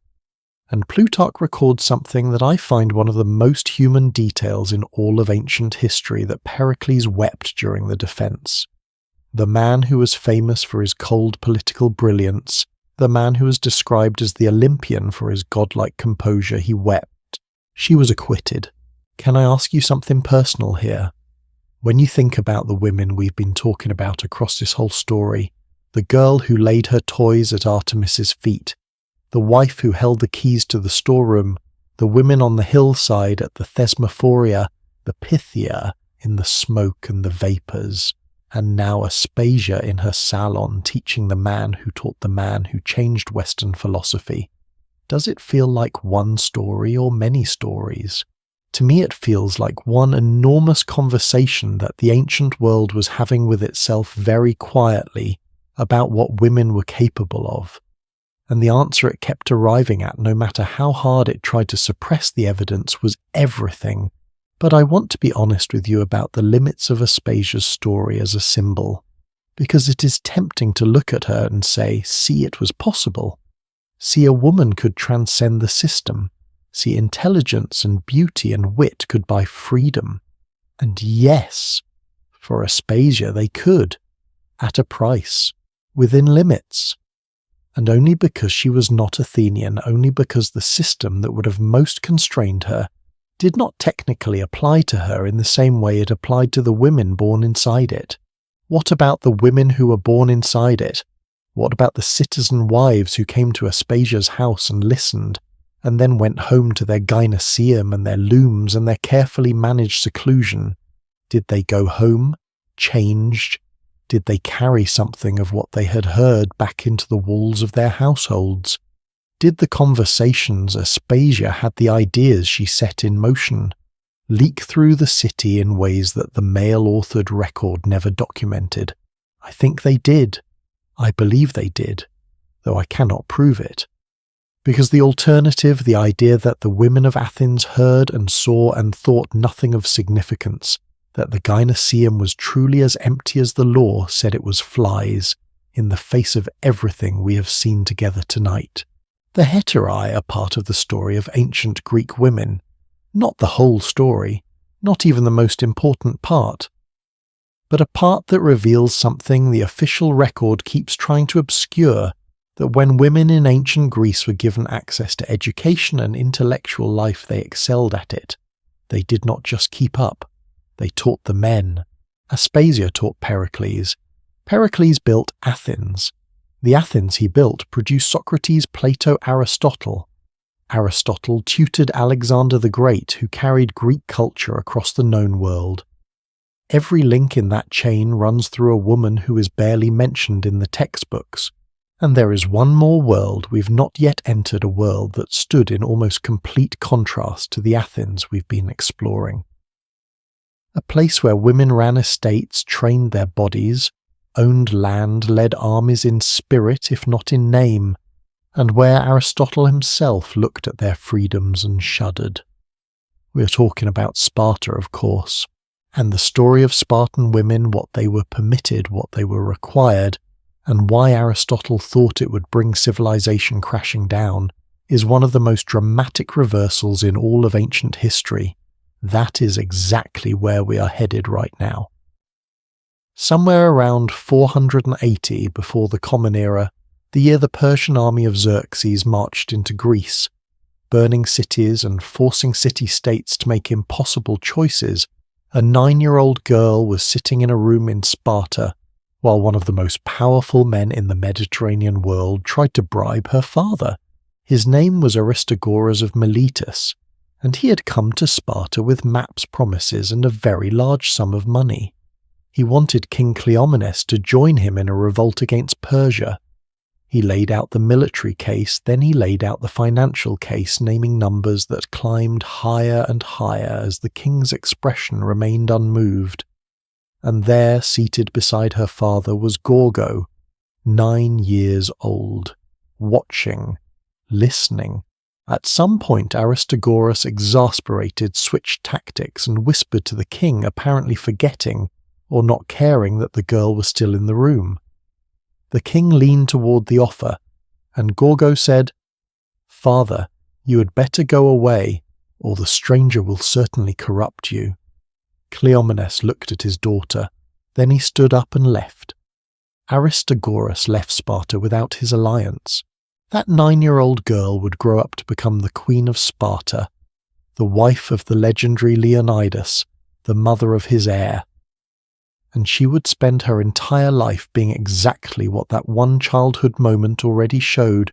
She was the kind of person who says the true thing at the right moment without hesitation. Welcome to Sparta. And I mean that in every sense. Because stepping from Athens into the world of Spartan women is genuinely one of the most dramatic reversals in all of ancient history. It is in some ways like walking through a mirror. Everything you learn to expect about what women's lives in ancient Greece looked like simply inverts. The weaving helot women did that enslaved labourers who formed the vast majority of Sparta's population and performed all the domestic labour that would have occupied the daily life of an Athenian wife. Spartan women were specifically freed from it, and the point of that freedom was not leisure. The point was that they had more important things to do.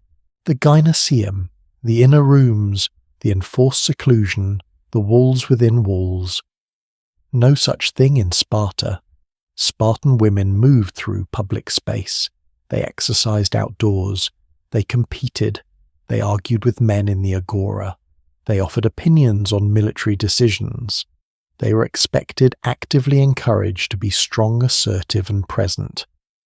In Athens, Pericles gave his famous speech telling women their greatest glory was to be least talked about by men. In Sparta, Gorgo was being quoted by men across the entire Greek world for the things she said. These were not two versions of the same society. These were two entirely different ideas about what a woman was. To understand how Sparta got here, you have to understand the entire logic of Spartan civilization, because Spartan women's freedom was not an accident, and it was not sentimentality, it was engineering. Sparta's society was built entirely around a single obsession: producing the best soldiers in the world. From birth, Spartan boys were assessed for physical fitness. At the age of 7, they left their families and entered the agoge, the state educational system that was essentially a 12-year-long military boot camp. They lived communally, trained, relentlessly learned to sleep on the ground, to tolerate pain, to fight. And then they graduated from the agog and spent most of the next 2 decades in the barracks. Spartan law mandated that a man live with his military unit until the age of 30. Even after marriage, which typically happened in a man's mid to late 20s, he did not live with his wife. He visited her secretly at night. He ate his meals with his unit, not his family. Historians report that a Spartan husband might father several children before he ever saw his wife in daylight. This arrangement created an obvious and immediate practical problem. Who was running the household? The wife. Who was managing the agricultural estates that fed the family and paid the mandatory fees to the syssitia, the communal mess where all Spartan men ate? The wife. Who was overseeing the helots, making financial decisions, ensuring the farm produced what it needed, to handling every dimension of the family's economic life? The wife. Spartan women ran their households not as a domestic courtesy but as a civic necessity. The men were unavailable. The state needed someone capable, and so the state built women who were capable. That building started young. At the same age it started for boys. Around 6 or 7 years old, Spartan girls began their own version of the agog. Not the full military program. Girls were not trained as soldiers in the conventional sense, but a rigorous program of physical education, intellectual formation, and competitive development that had no parallel anywhere else in the Greek world. They ran. They wrestled. They threw javelins and practiced gymnastics.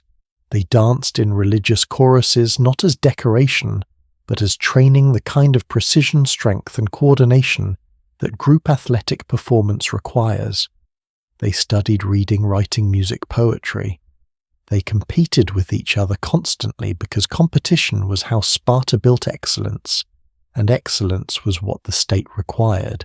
In no other city in ancient Greece did girls receive any kind of formal state-sponsored education.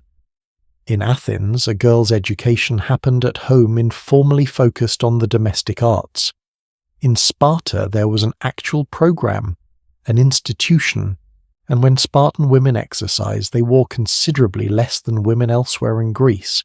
Shorter tunics, more of the body visible not because of any permissiveness, but because athletic training requires movement, and movement requires clothing that does not impede it. The Athenians who observed this from the outside were scandalized. The Spartans considered it practical. The physical dimension was only the beginning. Let me tell you about the property. By the early 4th century before the Common Era, so roughly 100 years after the height of Athenian power, Spartan women owned approximately 40% of all the land in Sparta. 40%. In Athens, a woman could not independently enter a financial transaction worth more than a week's food supply. In Sparta, women owned nearly half the country. This happened through a combination of inheritance rights and dowry structure. Spartan daughters inherited from their fathers, receiving a smaller share than brothers, but still a real and legally recognized portion. Dowries in Sparta often included land directly, not just money or movable goods, but actual agricultural estates. And because Spartan men were constantly away at war, dying young, leaving estates to their widows and daughters, over generations the property accumulated in female hands in ways that occurred nowhere else in the Greek world. Aristotle hated this. He wrote about it in his Politics with the kind of feverish disapproval that suggests it was keeping him up at night. He called it a central flaw of the Spartan constitution. He blamed the freedom and influence of Spartan women for the eventual decline of Spartan power, arguing that the women's independence, their property ownership, their refusal to behave like Athenian wives was causing civilization to collapse. History, for what it is worth, disagrees. Sparta fell not because of its women, but because of its military losses, its dwindling citizen population, and its inability to adapt to a changing Greek world. The Battle of Leuctra in 371 before the Common Era ended Spartan hegemony, and it was a military defeat, not anything to do with property law. But Aristotle needed an explanation that fit his worldview, and Spartan women were conveniently available to blame. Let me ask you this: does that pattern, looking for someone to blame for a society's problems and landing on the women who had the most freedom, sound at all familiar? It should. Now, and I want to be careful here because this story is complicated. Spartan women's freedom was not the same as modern freedom. It was not freedom in the way we understand that word today. It was freedom constructed entirely in service of the state's military goals. Spartan women were not free to pursue their own happiness, their own intellectual development, their own personal projects. They were free to be physically strong because the state needed them to produce physically strong children. They were free to manage property because the state needed the estates to function while the men were at war. They were free to speak and be opinionated because an opinionated, strong-willed mother raised more capable soldiers. The freedom was real, but it was instrumentalized. It was handed to women not because Sparta believed in female equality as a philosophical principle, but because the Spartan military machine required it. And we can see this most clearly in one of the most striking and emotionally brutal customs of Spartan motherhood. When a Spartan boy left for war, his mother handed him his shield. And then she said, according to Plutarch's records, something that has become one of the most famous sayings in ancient history: "Come back with it, or come back on it. Return victorious carrying your shield, or return dead carried on your shield." The idea that a mother would send her child to war with those words, not weeping, not begging him to survive, but commanding him to die bravely, if dying was required, strikes most of us today as almost incomprehensible.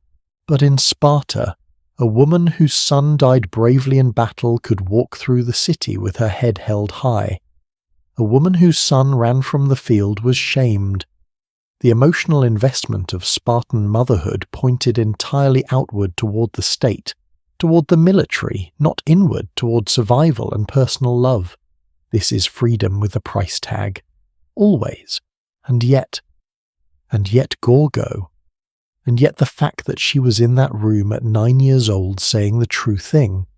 And yet the fact that Spartan women were talked about.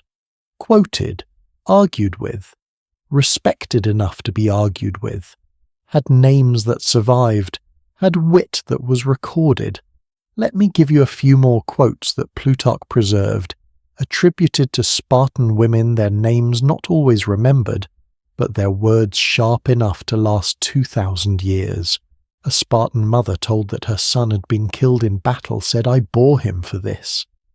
Another asked how she felt about the war said, "My children are gone to where they can neither shame themselves nor be shamed." A third, whose son had survived a battle by retreating, gave him back the inheritance he would have received from her with these words, "Since you did not die for Sparta here, take this as the price of your disgrace." These are not stories of women who are powerless. These are stories of women who are ferocious, who had internalized Sparta's values so completely that they held their own children to them without flinching. Whether we find that admirable, heartbreaking, or both, and I genuinely cannot decide which I feel more strongly, it is undeniably the portrait of women who existed as full participants in their civilization story. Not behind a wall, not in the inner rooms, not invisible. Present, opinionated, consequential. The contrast between Athens and Sparta on the question of women is one of the great thought experiments that ancient history offers us. Two cities, both Greek, both powerful, both convinced of their own superiority, completely opposed on whether women should be seen or unseen, educated or kept ignorant, free to own or prohibited from ownership. Athens produced the most sophisticated philosophical tradition in human history. Sparta produced the most feared army in human history, and each in its own way was incomplete. Athens had ideas that were never available to half its population. Sparta had strength that came at the cost of almost everything else: art, philosophy, the kind of curiosity about the world that makes a civilization endure past its military relevance. I find myself thinking that if you had been able to combine them, the Athenian intellectual hunger with the Spartan refusal to make women invisible, you might have had something extraordinary.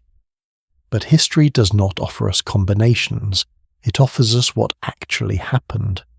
And what actually happened across all of ancient Greece, in all its contradictions and all its brilliance, was a world where women were both more constrained and more present than we often understand. More constrained in law, more present in practice, more erased from the official record, more essential to everything that record describes. There is one final dimension of women's lives in ancient Greece that we have not fully explored yet, the women who fell entirely outside both of these categories. Not the Athenian citizen wife, not the Spartan landowning mother. The women at the very bottom of the ancient Greek world. The enslaved women, the working women, the women who sold vegetables in the market and washed other people's clothes at the river and nursed other people's children for pay because their own were hungry. These women are the hardest to find in the historical record, and perhaps for exactly that reason they are the most important to look for, because they were the majority. And their story, what we can piece together of it, is one that completely reframes everything else we have discussed. That is the world we enter next. Somewhere in the first decade of the 4th century before the Common Era, a small girl was purchased. We do not know where she was born. We do not know who her parents were. We do not know what she looked like, what she thought, what she hoped for in those first years of her life, before everything was decided for her by someone else's ledger. What we know is her name, the name given to her not by a mother but by the woman who bought her and planned to profit from her Nicorete, and the name itself tells you almost everything. Neaera in ancient Greek means the fresh one. It was a working name chosen not for affection but for commerce. Neaera, the fresh one. She was one of 7 young girls purchased by Nicorete, a former slave herself, who had found a way to profit from the system that had once consumed her. Apollodorus, the orator who would later prosecute Neaera at trial, described Nicorete with a kind of grudging admiration as someone who had the talent to recognize the potential beauty in small children and knew how to raise them and educate them with expertise. He called the girls Nicoretti's daughters, which is how Nicoretti presented them to clients as freeborn to command higher prices. That was the business model. That was Neaera's childhood. I want to spend this chapter with Neaera and with the women she represents because I believe she is the most important voice in this entire story. Not the most celebrated, not the most free, not the most powerful, the most important. Because Neaera, a child bought and sold, raised in a brothel in Corinth, spending her adult life navigating a world that had never once asked her consent for anything, is the woman who tells us the truth about ancient Athens that nobody in the official record was willing to write.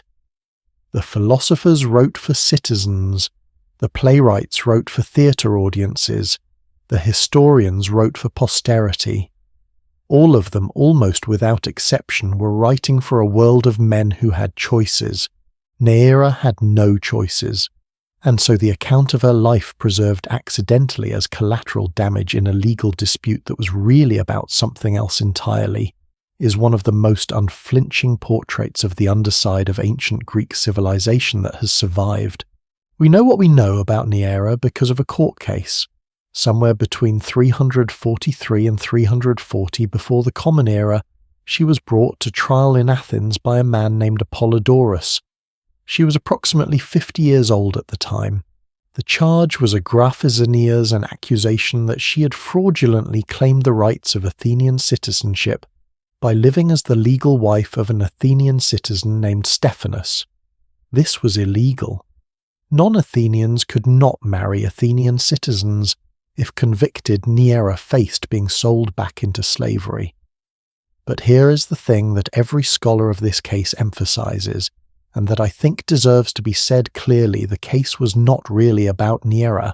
Apollodorus had a long-standing personal feud with Stephanus going back years through a tangled series of lawsuits and counter-lawsuits.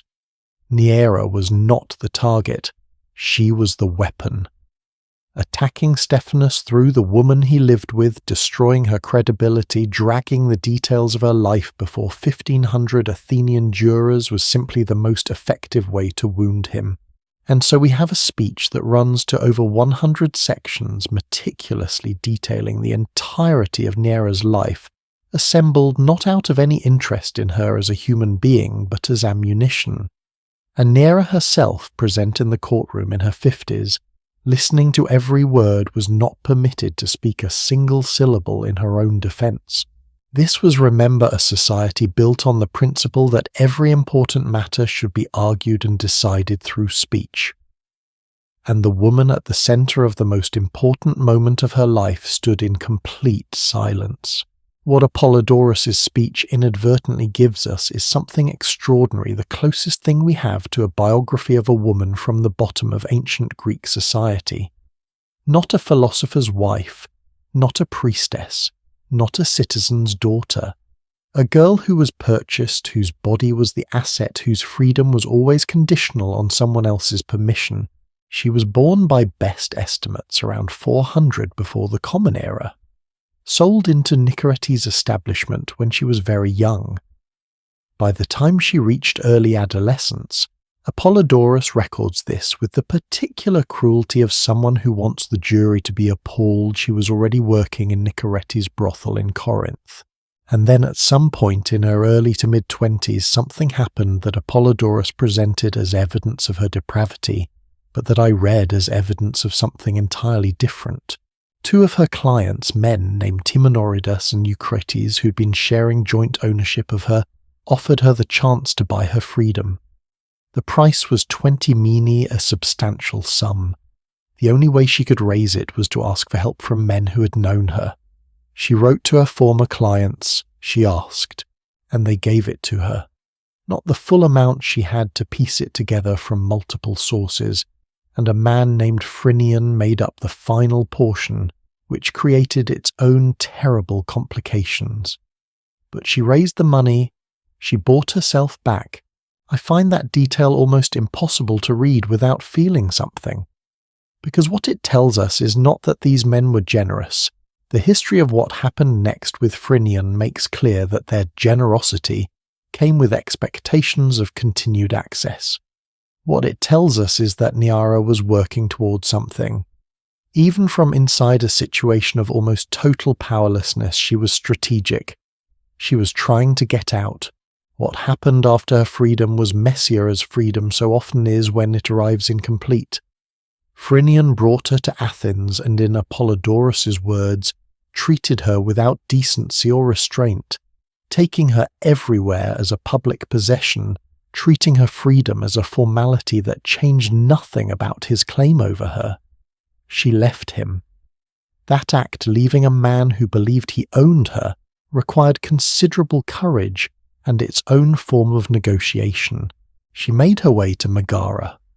She worked again because she had no other way to survive, and eventually she met Stephanus, who offered her something she had never been given before the appearance of respectability: a household, a place to live, children she could raise.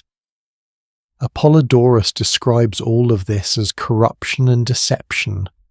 I think it looks from the outside like a woman trying to build a life with whatever materials she had. Now let me step back from Neaira's individual story for a moment, because she represents something much larger.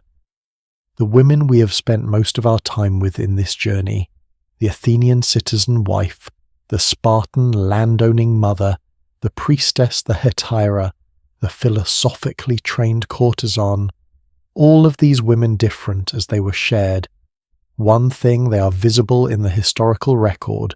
The women who are almost entirely invisible are the ones who look like Neaira, or even lower than her, the enslaved women who washed other people's clothes at the river, the women who sold fish in the agora, whose voices, according to ancient Athenian comedy, were famously loud and apparently alarming, the wet nurses who kept other women's babies alive while their own children were left in the care of someone else or left with no care at all, the women who ground grain from before sunrise, whose arms ached, whose days were entirely consumed by the physical labour of keeping a household running.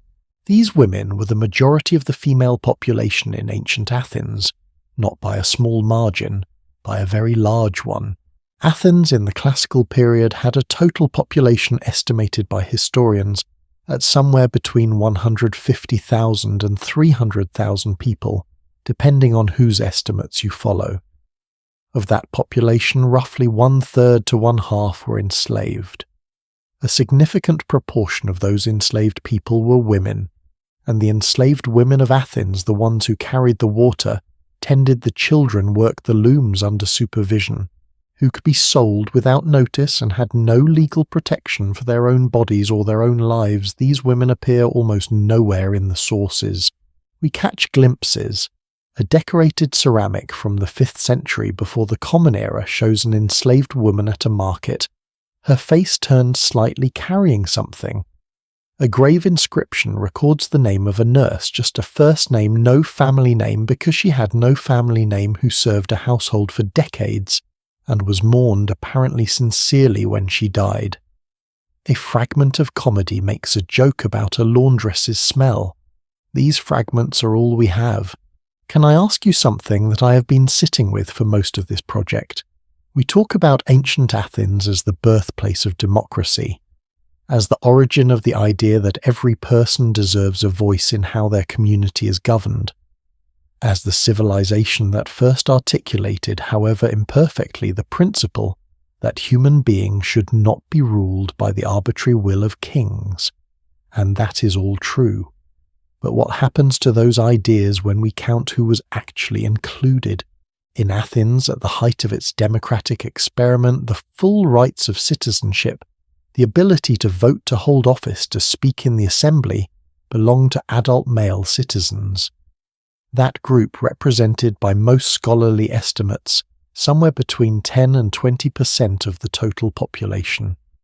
The other 80 to 90% women enslaved people, foreign residents, had no vote, no voice, no formal legal standing. So the greatest democracy the ancient world produced was a democracy for roughly 1 in 10 people. I am not saying this to condemn Athens, or to suggest we should look away from its achievements. The Parthenon is still magnificent. Plato's dialogues are still the most interesting philosophy ever written.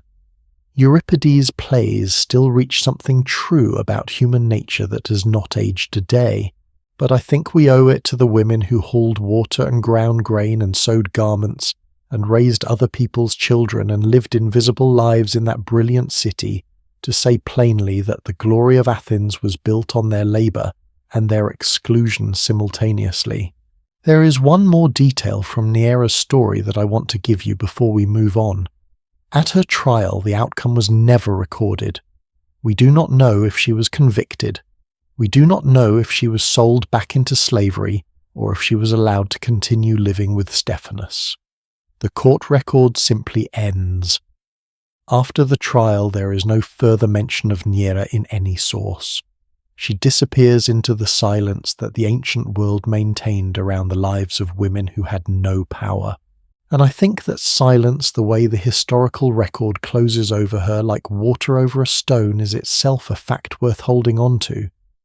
Because for every Aspasia who had a powerful man to speak for her, for every Gorgo who said the memorable thing at the memorable moment, for every Pythia whose words were carved into the walls of temples, there were thousands of Neaeras, women who lived fully, who felt everything, who built what they could with what they had, and then disappeared without a trace into a world that was designed to pretend they were never there. And yet something has persisted. The pottery with its small scenes of women at work at festival at the fountain house, the grave inscriptions with their brief human grief, the loom weights scattered through every excavated room, the one preserved speech of accusation that tells us against its own intentions, the story of a woman who spent her whole life trying to be free. These fragments are not silence. They are the ancient world's way of keeping a record the official scribes refused to write. And in the next chapter of our story, we're going to meet the women whose names did survive, not because power protected them, but because their gifts were simply too extraordinary for even the most determined erasure to silence. The poet who lived on a small island and wrote about love with such devastating precision that Plato called her the 10th Muse, the Spartan princess who became the first woman to win at the Olympic Games, the physician who disguised herself as a man to practice medicine and then revealed herself to the court that was about to condemn her and walked free anyway. These women broke through every wall the ancient world built, and that is exactly where we are going right now. There is a poem that is 2,500 years old, and it goes like this. He seems to me equal to the gods, that man who sits beside you and listens to your sweet voice and your laughter. And when I look at you for just a moment, my voice breaks, my tongue is silent. A fine fire runs beneath my skin, my eyes see nothing. There is a roaring in my ears, the sweat pours down me, and a trembling seizes me all over. I am paler than grass.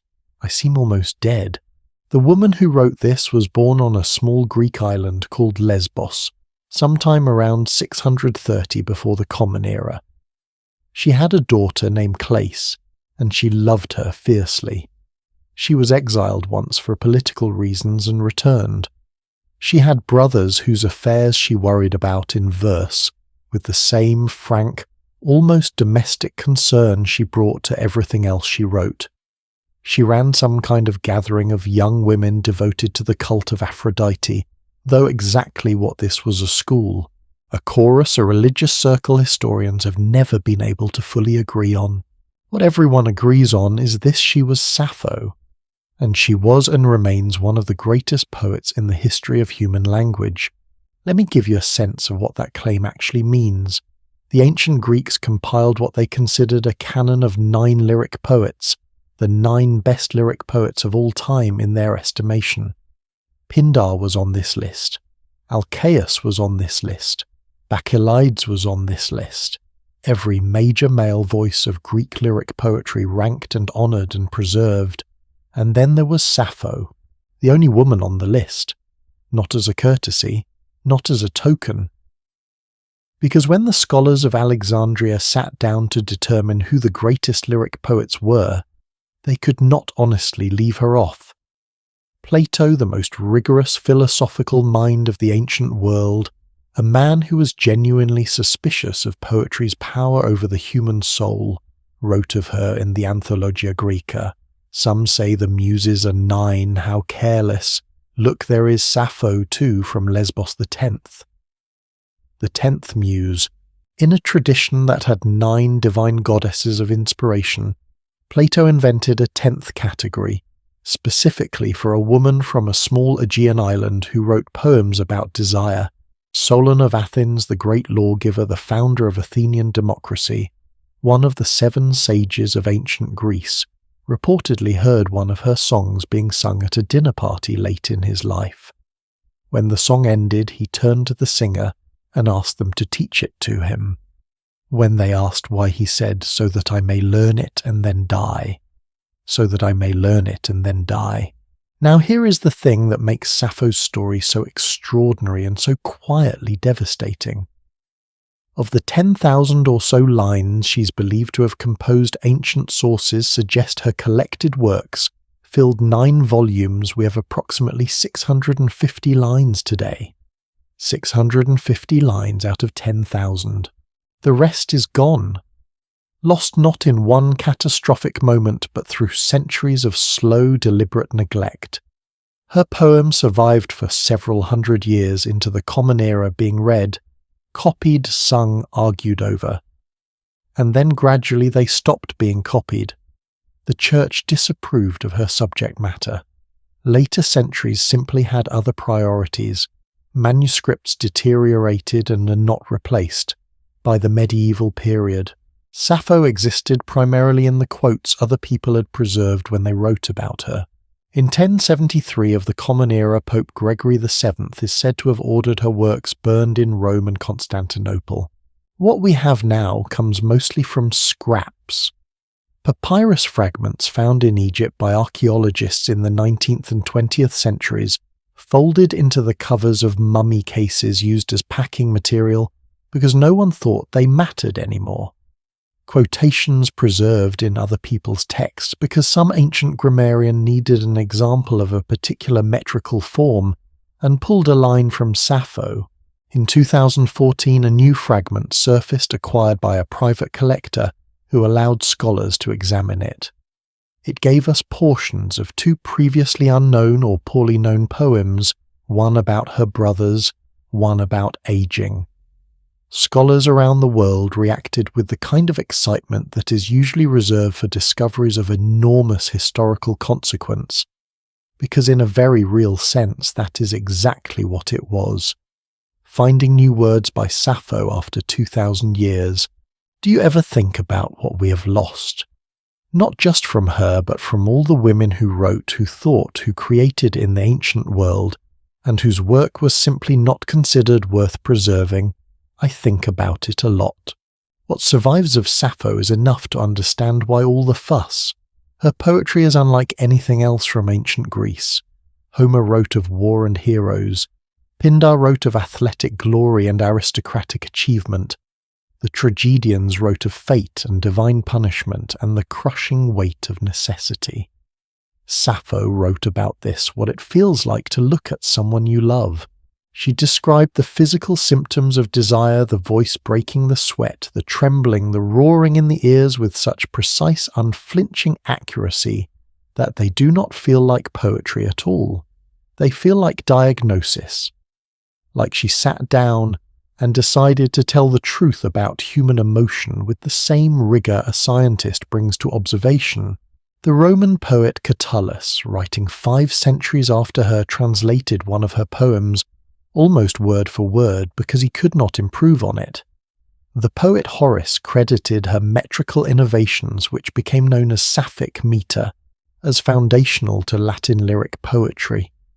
Every love poet who came after her across 2.5 millennia was working in a tradition she helped create. And she did all of this as a woman in a world where women's voices were not supposed to be heard publicly.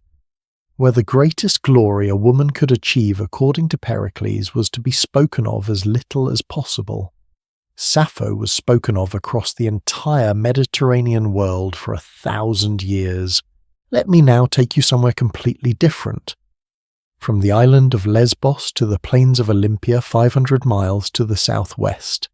From a woman who made the word immortal to a woman who made the world stop and watch.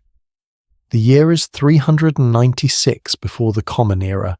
The ancient Olympic Games are in full swing, the most prestigious athletic competition in the Greek world, held every 4 years at the sanctuary of Zeus at Olympia, attracting competitors and spectators from every corner of the Hellenic world. There is one event these Games are about to witness that has never happened before in the history of the Games, an institution dating back at least to 776 before the Common Era. A woman is about to win an Olympic event. Her name was Cyniska. In ancient Greek, the name means little puppy, or female hound, which gives you some sense of her personality even before the history does. She was a Spartan princess, the daughter of King Archidamus, the second sister to King Agesilaus. She was also, by all accounts, extraordinary with horses, from the time she was a child benefiting from Sparta's physical education curriculum which, unlike virtually every other city in Greece, extended to girls. Cyniska had developed a gift for horsemanship and horse breeding that was remarkable even by Spartan standards. She owned a substantial estate. She bred and trained her own horses. She understood the animals with the kind of intimacy that comes from spending years of your life alongside them. Now, a quick note on the structure of the ancient Olympics, because it is crucial to understanding what Cyniska was about to pull off. Married women were forbidden from even attending the Olympic Games as spectators. The ancient sources say the penalty for a married woman who entered the sanctuary during the festival was to be thrown from a cliff. This was not an idle threat. It reflected the sacred, exclusively male nature of the Games, a festival where the athletes competed in the nude in honor of Zeus in a space that was considered ritually polluted by female presence. In almost every Olympic event, the victory wreath went to the athlete who competed. The runner, the wrestler, the discus thrower. They had to be present. They had to perform. They had to be there. But the chariot race was different. In the 4-horse chariot race, the Tethrypon, the most prestigious equestrian event, the victory wreath went not to the driver, but to the owner of the horses. The driver was almost always a slave whose achievement was incidental. The owner, who might be nowhere near Olympia during the actual race, was the official victor. When the rules of the chariot race were written, whoever wrote them apparently forgot one thing. Women could own horses in Sparta. Cyniska entered her team. She did not have to set foot on the sacred grounds. Her horses raced. Her male charioteer drove them. And when they crossed the finish line first, the victory was hers. The news travelled on fast horses through the Greek world. A woman had won the Olympic Games. Cyniska did not downplay it. She did not let it be attributed to her brother or minimized or turned into something else. She commissioned a life-size bronze statue of herself to be placed at the Temple of Zeus at Olympia, the very sanctuary she was not permitted to enter. The first monument ever dedicated by a woman to commemorate a victory at a pan-Hellenic competition, and on the base of that monument she had an inscription carved, an inscription in her own voice. My ancestors and brothers were kings of Sparta. I, Cyniska, victorious with the chariot of swift-footed horses, erected this statue. I declare that I am the only woman in all of Greece to have won this crown. A Cyniska, victorious, the only woman, she claimed it, in stone, at the temple of the god who ruled the games that banned her from attending. She came back and won again in 392 before the Common Era. I want to ask you something. Cyniska won the Olympics by exploiting a loophole by finding the one place in the system where the rules, however, inadvertently left room for her. She did not smash through the wall. She found the door the builders forgot to close and walked through it. Is that less admirable than direct confrontation? I genuinely do not think so. In a world that had closed most of the doors, finding the one that was unlocked, and having the ambition and the skill to walk through it anyway, that is its own form of courage. That is Penelope unravelling the shroud at night. That is Aspasia teaching rhetoric in a city that did not allow women in the assembly. That is every woman in this story who looked at the system that contained her and said quietly, "Let me see what is possible." Both of these women, Sappho and Cyniska, represent something I think is worth naming directly. They were not typical. They were exceptions. The ancient world produced very few of them, and the few it produced were largely erased by the centuries that followed. What we have of Sappho is fragments and shards. What we have of Cyniska is a monument inscription and 2 lines in Pausanias. But the fragments matter. The inscription matters, not because they change the overall picture of what women's lives in ancient Greece looked like. They were still confined, still constrained, still living in a world that defined them primarily by their relationship to men. They matter because they prove that women's extraordinary capacity was always there, not unlocked by some future era of enlightenment, not waiting to be discovered. There, in 630 before the Common Era on a small Aegean island, writing poems about desire that are still being read today. There, in 396 before the Common Era, on a Spartan estate breeding horses that would carry her name into the temple of Zeus. The world did not create the capacity, the world suppressed it. And the difference between these two things is everything. There is a third woman I promised you, and she deserves her own moment before we move forward. Her name was Agnodis, though the historicity of her story is debated among scholars, and the story goes like this. In the 4th century before the Common Era, Athenian law prohibited women from practicing medicine. All the physicians were men. Women who needed medical care, particularly in childbirth, were attended by male doctors, which meant that many women refused care out of shame and died. Agnodis disguised herself as a man. She travelled to Alexandria, the great centre of learning, and studied medicine. She returned to Athens and practiced as a physician still in disguise. Her patients, once they discovered she was a woman, sought her out specifically because finally they had a physician who understood what they were experiencing and who they could speak to honestly. Her male colleagues, seeing their practice decline, brought her to trial for practicing medicine illegally. She revealed herself to the court. They pivoted immediately to charging her with the crime of practicing medicine as a woman instead, at which point the women of Athens, whose husbands held the positions of power in that court, reportedly showed up, and threatened that if Agnodis was convicted they would consider the judges their enemies. Agnodis was acquitted. The law was changed. Women were permitted to study and practice medicine in Athens.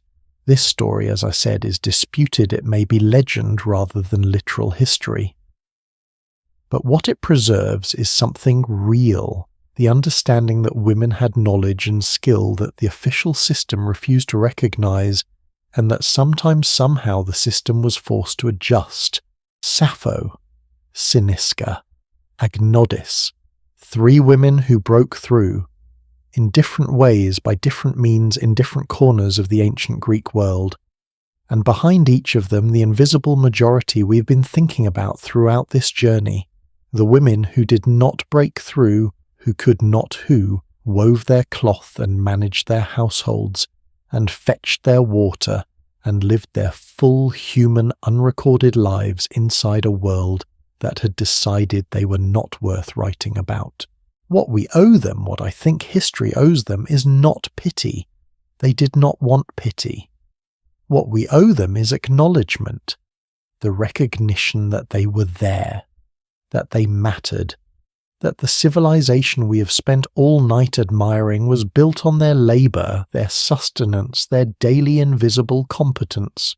And now, as we come to the final chapters of tonight's journey, I want to step back and look at the full picture, all of it together, from the Athenian Gynoeceum to the Spartan hillside, from the Thesmophoria to Olympia, from the loom to the tripod at Delphi. Because I think when you put it all together, something surprising emerges, something that changes the story we thought we were telling, and that is exactly where we are going next. Something has been sitting with me this entire night, and I think it is time we talked about it directly. We have spent hours inside this story, moving from Athens to Sparta, from the Gynoeceum to Delphi, from Neaera's court case to Sappho's fragments, from the Thesmophoria to the Olympic Stadium. We have looked at this world from every angle we could find, and what I keep coming back to, what I cannot shake, is this. The men of ancient Greece were afraid of their women. Not all of them, not all the time, but there is a particular cultural anxiety running through the entire tradition, in the law, in the philosophy, in the architecture, that does not look like contempt. It looks like fear, and nowhere is that fear more clearly visible than in the place we have not yet spent enough time, the theatre. Every year in ancient Athens, at the festivals of Dionysus, tens of thousands of citizens gathered in the great theatre, cut into the hillside below the Acropolis to watch plays, not as entertainment exactly as a civic religious event. The theatre was as serious and as communal as the democratic assembly. Aeschylus, Sophocles, Euripides, Aristophanes, these playwrights were not entertainers in the modern sense. They were in a very real way public philosophers. And what is remarkable, what has fascinated scholars for centuries is this: in a city that excluded women from virtually every form of public life, the playwrights kept putting women at the centre of everything. Clytemnestra, Medea, Antigone, Hecuba, Electra, Lysistrata. The most complex, the most powerful, the most morally serious characters in all of ancient Greek drama are women. Not a coincidence, not an accident.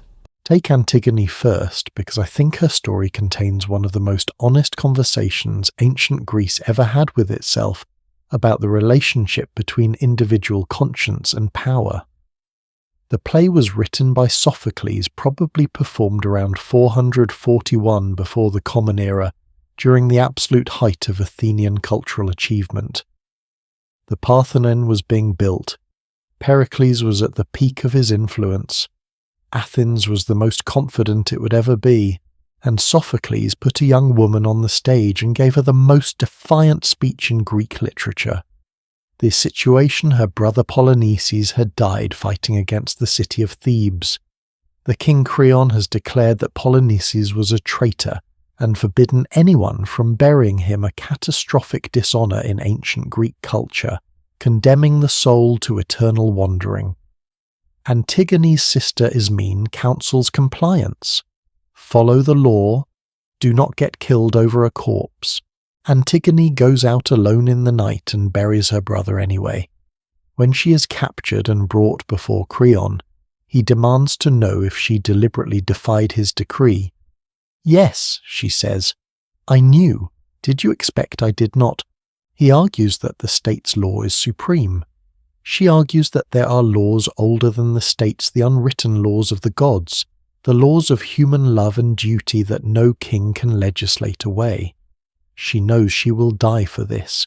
She goes to her death holding her position. The play does not simply validate Antigone and condemn Creon. It is more complicated than that. Creon has his own internal logic, his own genuine belief in the necessity of civic order. Sophocles gives him real arguments, and then he gives Antigone better ones.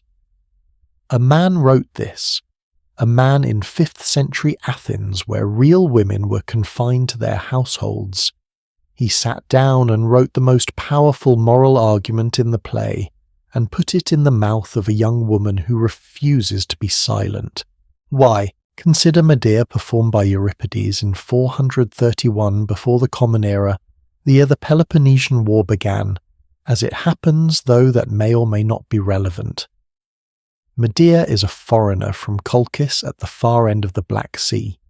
She has helped the hero Jason steal the Golden Fleece, betraying her own family for him. She has borne him 2 sons. She has followed him across the known world. And then Jason decides to abandon her and marry a princess from Corinth for political advancement. Medea's response unfolds across the entire play with a terrible building logic. She asks the obvious questions. What does a foreign woman do in ancient Greece, abandoned by her husband? With no family and no city, she has no kyrios. She has no legal standing. She has no country. She is in the most literal sense nowhere. Euripides does not soften this. He lets Medea say it directly. A woman has nothing, not even a choice in her own marriage, and if that one thing she does have, the relationship she gave everything to build, is taken from her without recourse or remedy, what is left? The play gives no easy answer. Medea's response is catastrophic and genuinely devastating. But what Euripides does, and this is why this play more than any other ancient text speaks across 2,000 years, is make it impossible to dismiss her. He makes you understand from the inside what it is to be a person with no legal standing, no protection, no recourse, watching everything you built be dismantled by someone who has all the institutional power on their side. A man writing for an audience of men performed at a festival attended by men, and he wrote this. And then there is Lysistrata. If Antigone is a tragedy about conscience and Medea is a tragedy about justice, Lysistrata is a comedy about what happens when the women of Athens get fed up. The year is 411 before the Common Era. Athens has been fighting Sparta for 20 years. The city has just suffered its worst military disaster, the catastrophic Sicilian expedition, where nearly the entire Athenian fleet and army were destroyed. The democracy is on the verge of being overthrown. People are exhausted and terrified. Aristophanes sits down and writes a comedy. In it, the women of Athens, led by Lysistrata, whose name literally means army disbander, organize a coordinated strike. They seize the Acropolis and with it the state treasury, cutting off the financial supply for the war. They agree among themselves to refuse any intimate relations with their husbands until peace is negotiated. The play is bawdy and loud and frequently hilarious. It is not, despite what modern adaptations often suggest, a straightforwardly feminist document. Aristophanes is not advocating for women's political rights. He is using the idea of women in power as a comic conceit, the joke being partly how absurd it would be, how chaotically impractical, and yet something keeps interrupting the comedy. Because Lysistrata herself keeps saying things that are true. She gives a speech to a magistrate who comes to challenge her, in which she describes what it has been like to be a woman in wartime Athens, to watch her husband leave, to live in anxiety, to be told to be quiet and wait to hear rumours and never know which ones are true, to raise children for a war that was decided without her. We women had to listen, she says, to the stupidities our husbands told us day after day, but we learned to keep silent. We had to. The audience of Athenian men listening to this speech, and scholars believe it was performed in front of a packed theatre of thousands. What did they think as they heard those words? Did they laugh? Did something tighten in their chests? Did they look at the men beside them and wonder if anyone else felt the truth of it? We will never know. The ancient theatre did not record audience reactions, but the plays survived. This speech survived. Aristophanes chose to write it, and that choice means something. Here is the question I want to sit with for a few minutes, because I think it is the most important question in this entire story. Why were the most powerful female characters in ancient Greek literature written by men, not just a few of them, almost all of them? Sappho is the great exception, the one female voice that broke through, but Clytemnestra, Medea, Antigone, Lysistrata, Hecuba, Electra, all written by men for audiences of men. There are several possible explanations, and they are not mutually exclusive. The first is simply technical. Greek tragedy had rules. The chorus, the three-actor convention, the thematic expectations of the festival context, these structural elements meant that playwrights needed characters who could carry the moral weight of the dramatic argument. And the Greeks had a long tradition of female figures in mythology who embodied extremity of grief, of loyalty, of courage, of rage. These mythological women were simply available as characters in a way that contemporary Athenian women were not. The second explanation is more interesting. The playwright-scholar Bernard Knox, one of the great 20th century scholars of Greek drama, argued that Sophocles and Euripides used female characters specifically because they could say things that male characters could not. A man in ancient Athens who said, "The laws of the city are unjust and I will defy them," was making a politically dangerous statement that had implications for the actual governance of the city. A woman saying the same thing existed in a kind of political nowhere. She had no citizenship, no institutional power, no vote. Her defiance was real as drama, but unreal as political threat. The playwright could explore genuinely radical moral positions through a female character with a kind of freedom he could not access through a male one. This is, if true, both brilliant and deeply ironic. The very exclusion of women from civic life created a fictional space in which their voices could be the most radical in the culture. The third explanation, and the one I find most compelling, is the one I keep returning to.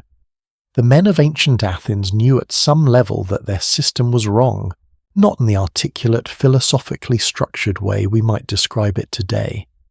Not with the vocabulary we have built over centuries of thought about rights and dignity and equality, but in the older, inarticulate way that humans know things they are not ready to say out loud, in the gut, in the dream, in the thing you do not talk about, but that informs everything anyway.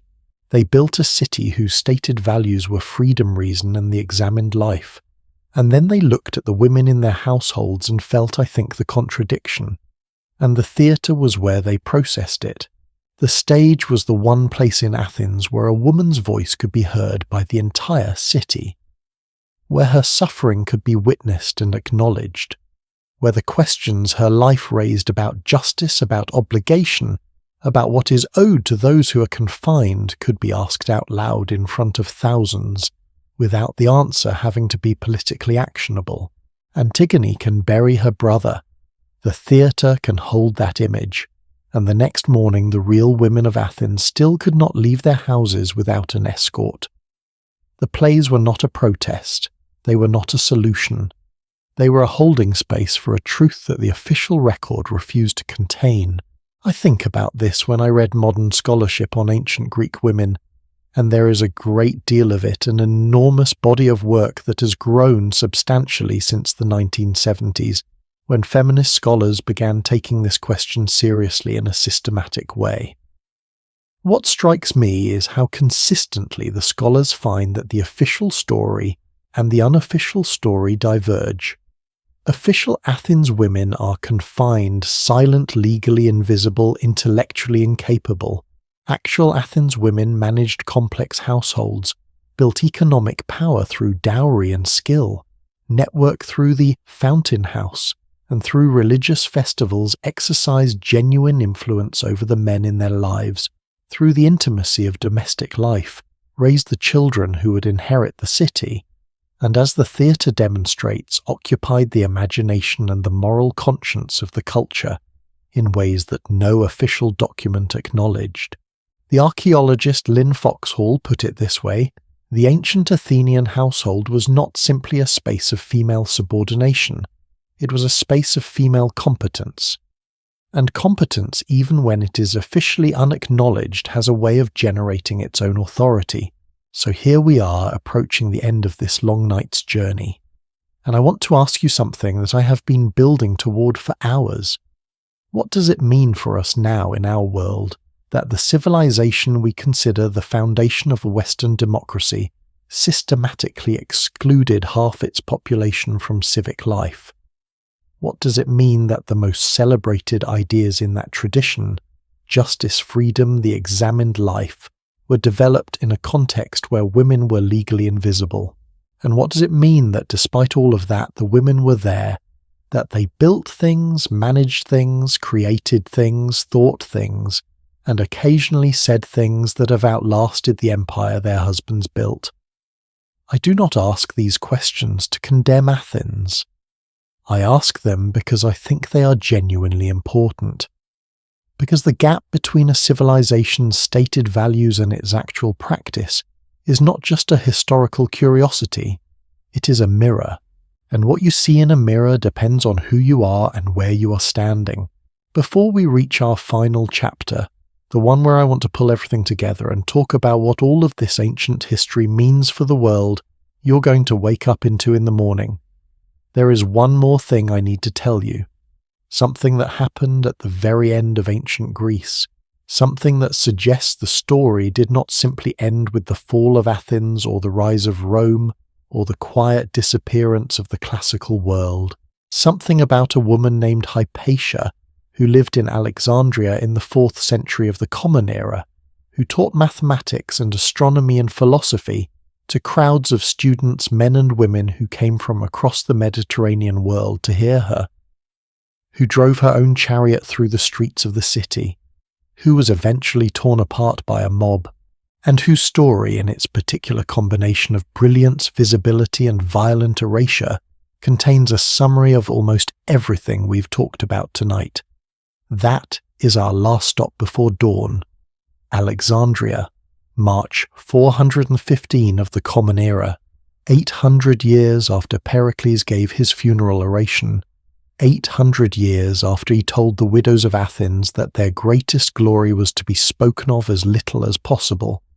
A woman was riding home through the streets of a city.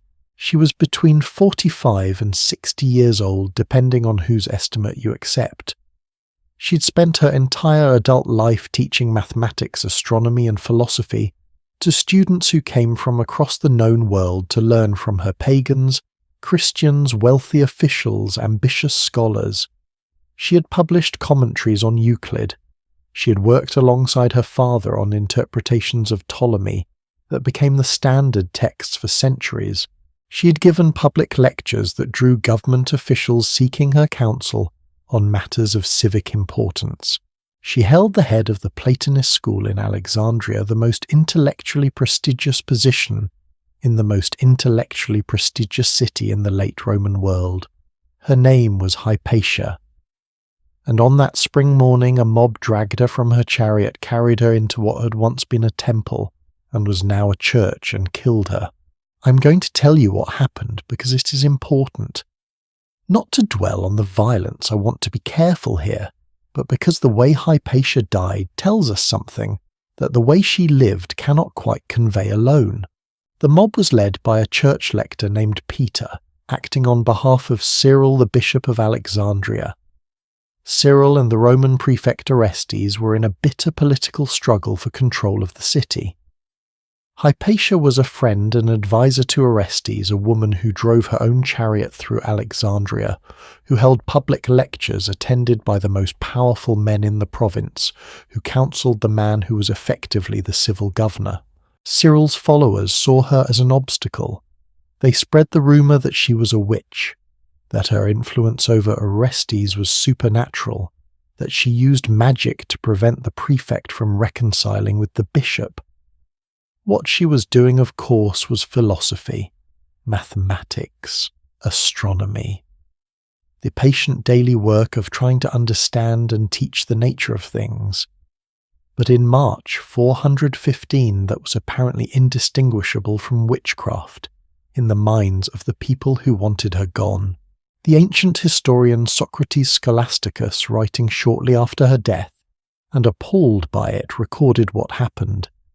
Hypatia was stripped. Her skin was flayed with sharp pottery shards. She was torn apart. Her remains were burned. Her students, many of whom survived her, left Alexandria for Athens. The intellectual tradition she had sustained scattered across the eastern Mediterranean like seeds from a broken vessel, some of them germinating, most of them lost. Hypatia's death is often cited by historians as the symbolic end of the classical world, the final violent extinguishing of a tradition that stretched, however imperfectly, and with all its contradictions, all the way back to the Milesian philosophers of the 6th century before the Common Era, back to Sappho on Lesbos, back to the loom weights scattered through the rooms of ancient Greek houses, back to the first little girl who was carried around a hearth and given a name. And now I want to step back from the specifics, from the violence and the politics and the particular details of one March morning in Alexandria, and look at the whole picture. Because this is what I have been building toward all night. This is the thing I promised you at the beginning when I asked what it means that a civilization can love its women deeply, while also constructing every institution around their subordination. Here is what I think that full picture actually shows. For a very long time, the standard story of women in ancient Greece was simple. They were confined, subordinated, invisible, and irrelevant to the great intellectual achievements of the classical world. Athens built democracy and philosophy while keeping its women behind walls. End of story. What we have seen tonight is that the story is more complicated. Not more comfortable, more complicated. The walls were real, the laws were real, the legal invisibility was real, and it had material consequences for real women's real lives every single day. But the walls did not contain what they were supposed to contain. Women managed the households that were the basic unit of the Athenian economy. Women wove the sacred garment of Athena. Women led the rituals that bound the city together. Women sat on the tripod at Delphi and shaped the decisions of kings. Women organized the Thesmophoria, the festival without which the crops they believed would fail. Women raised the children who would become citizens. Women accumulated 40% of the land in Sparta. Women wrote poetry so extraordinary that it outlasted the empire. The walls were real, the work was also real, and the work was essential. What ancient Greek civilization did, and I think this is the insight that changes how you look at the whole story, was systematically undercredit and underacknowledge the work of the people it most depended on. It was dependent on women's labor, women's management, women's religious authority, women's knowledge of childbirth and medicine and the domestic arts. And it looked at all of that and said, this does not count. This is not the real civilization. The real civilization is out here, in the assembly, in the theatre, in the agora. The real civilization was the one they were writing down. The other civilization, the one that sustained it, was not being written.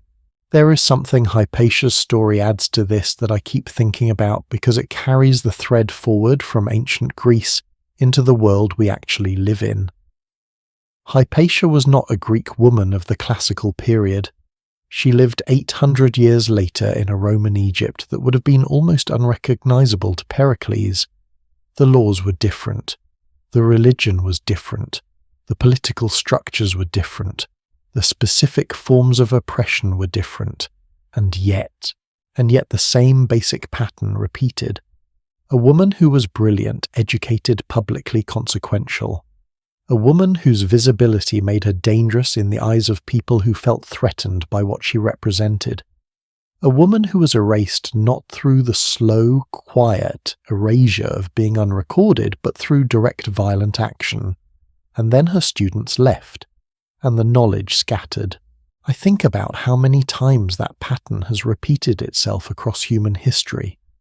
The brilliant woman whose work was absorbed into someone else's credit. The female scientist whose data was used without her name.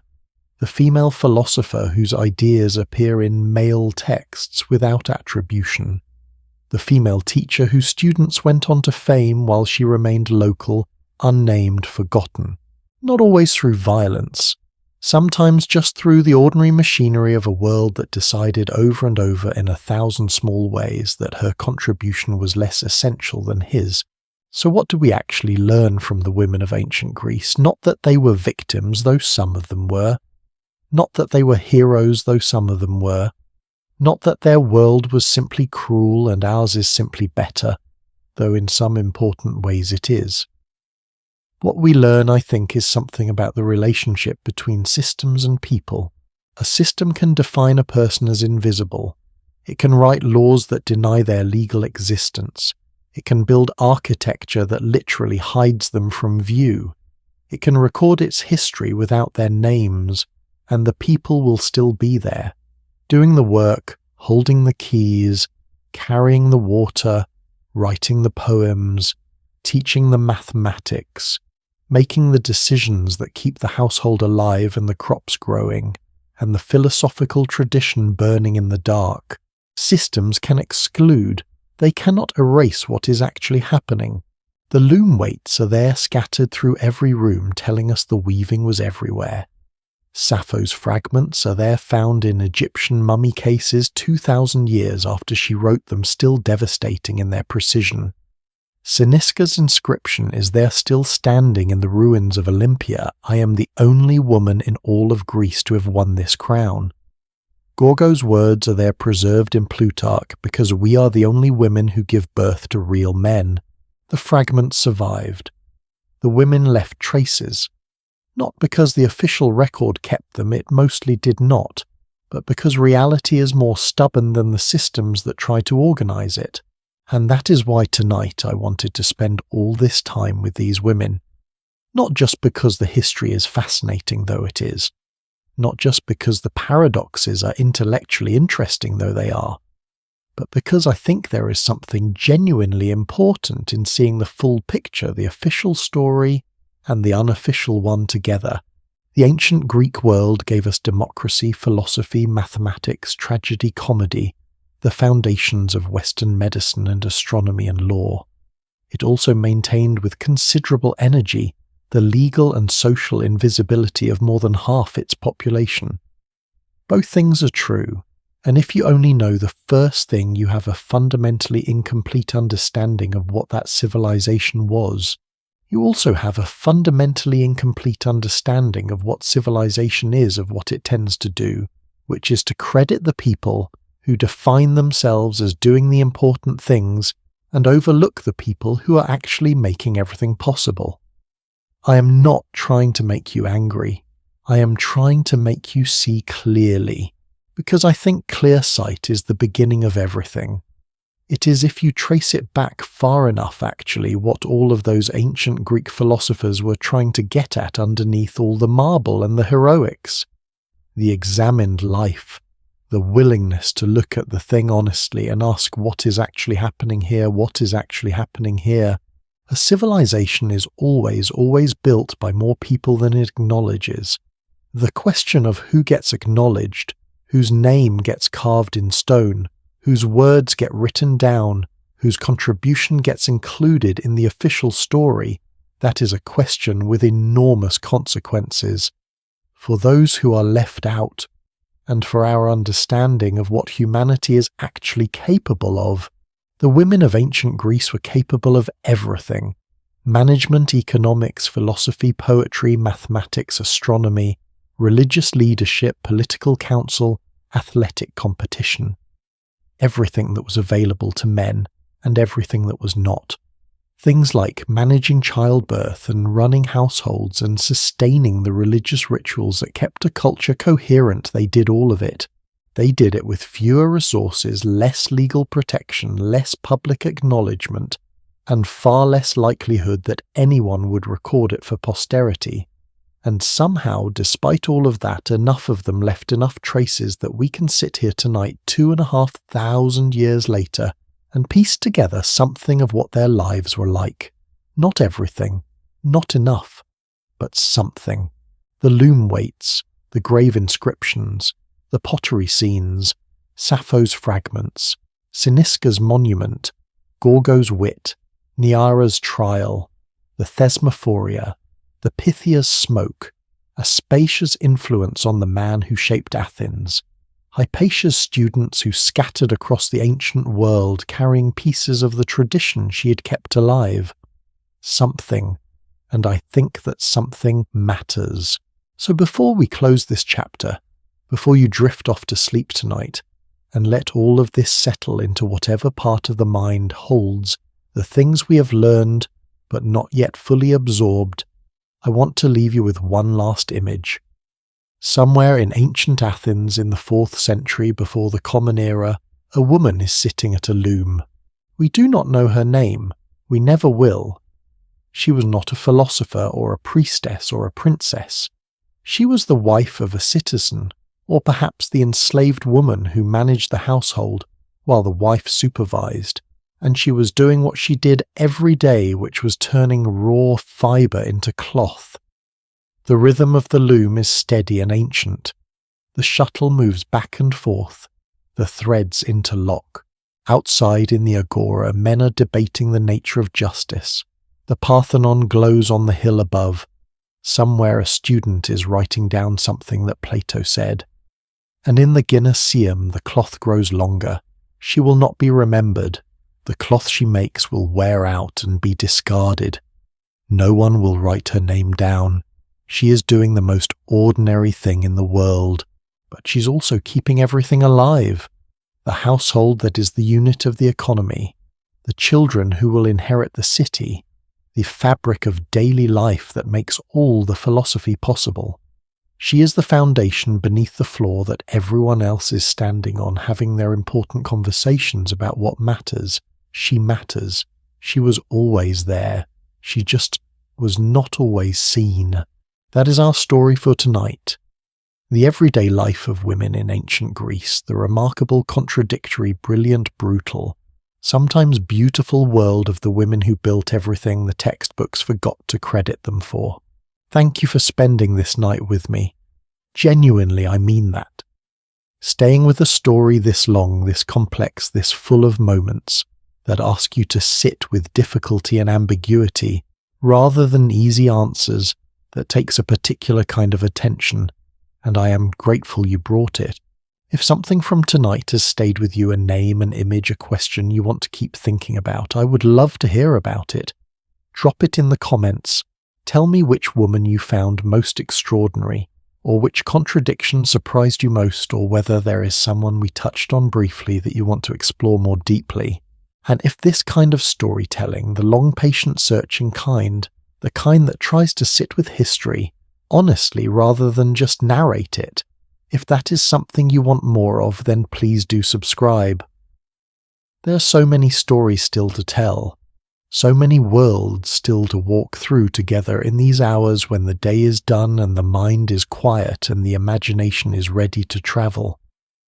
Because tonight we were in ancient Greece, but the next story is waiting. And it is a world just as strange, just as brilliant, just as full of people who are more than they were allowed to be. Rest well. I will see you there.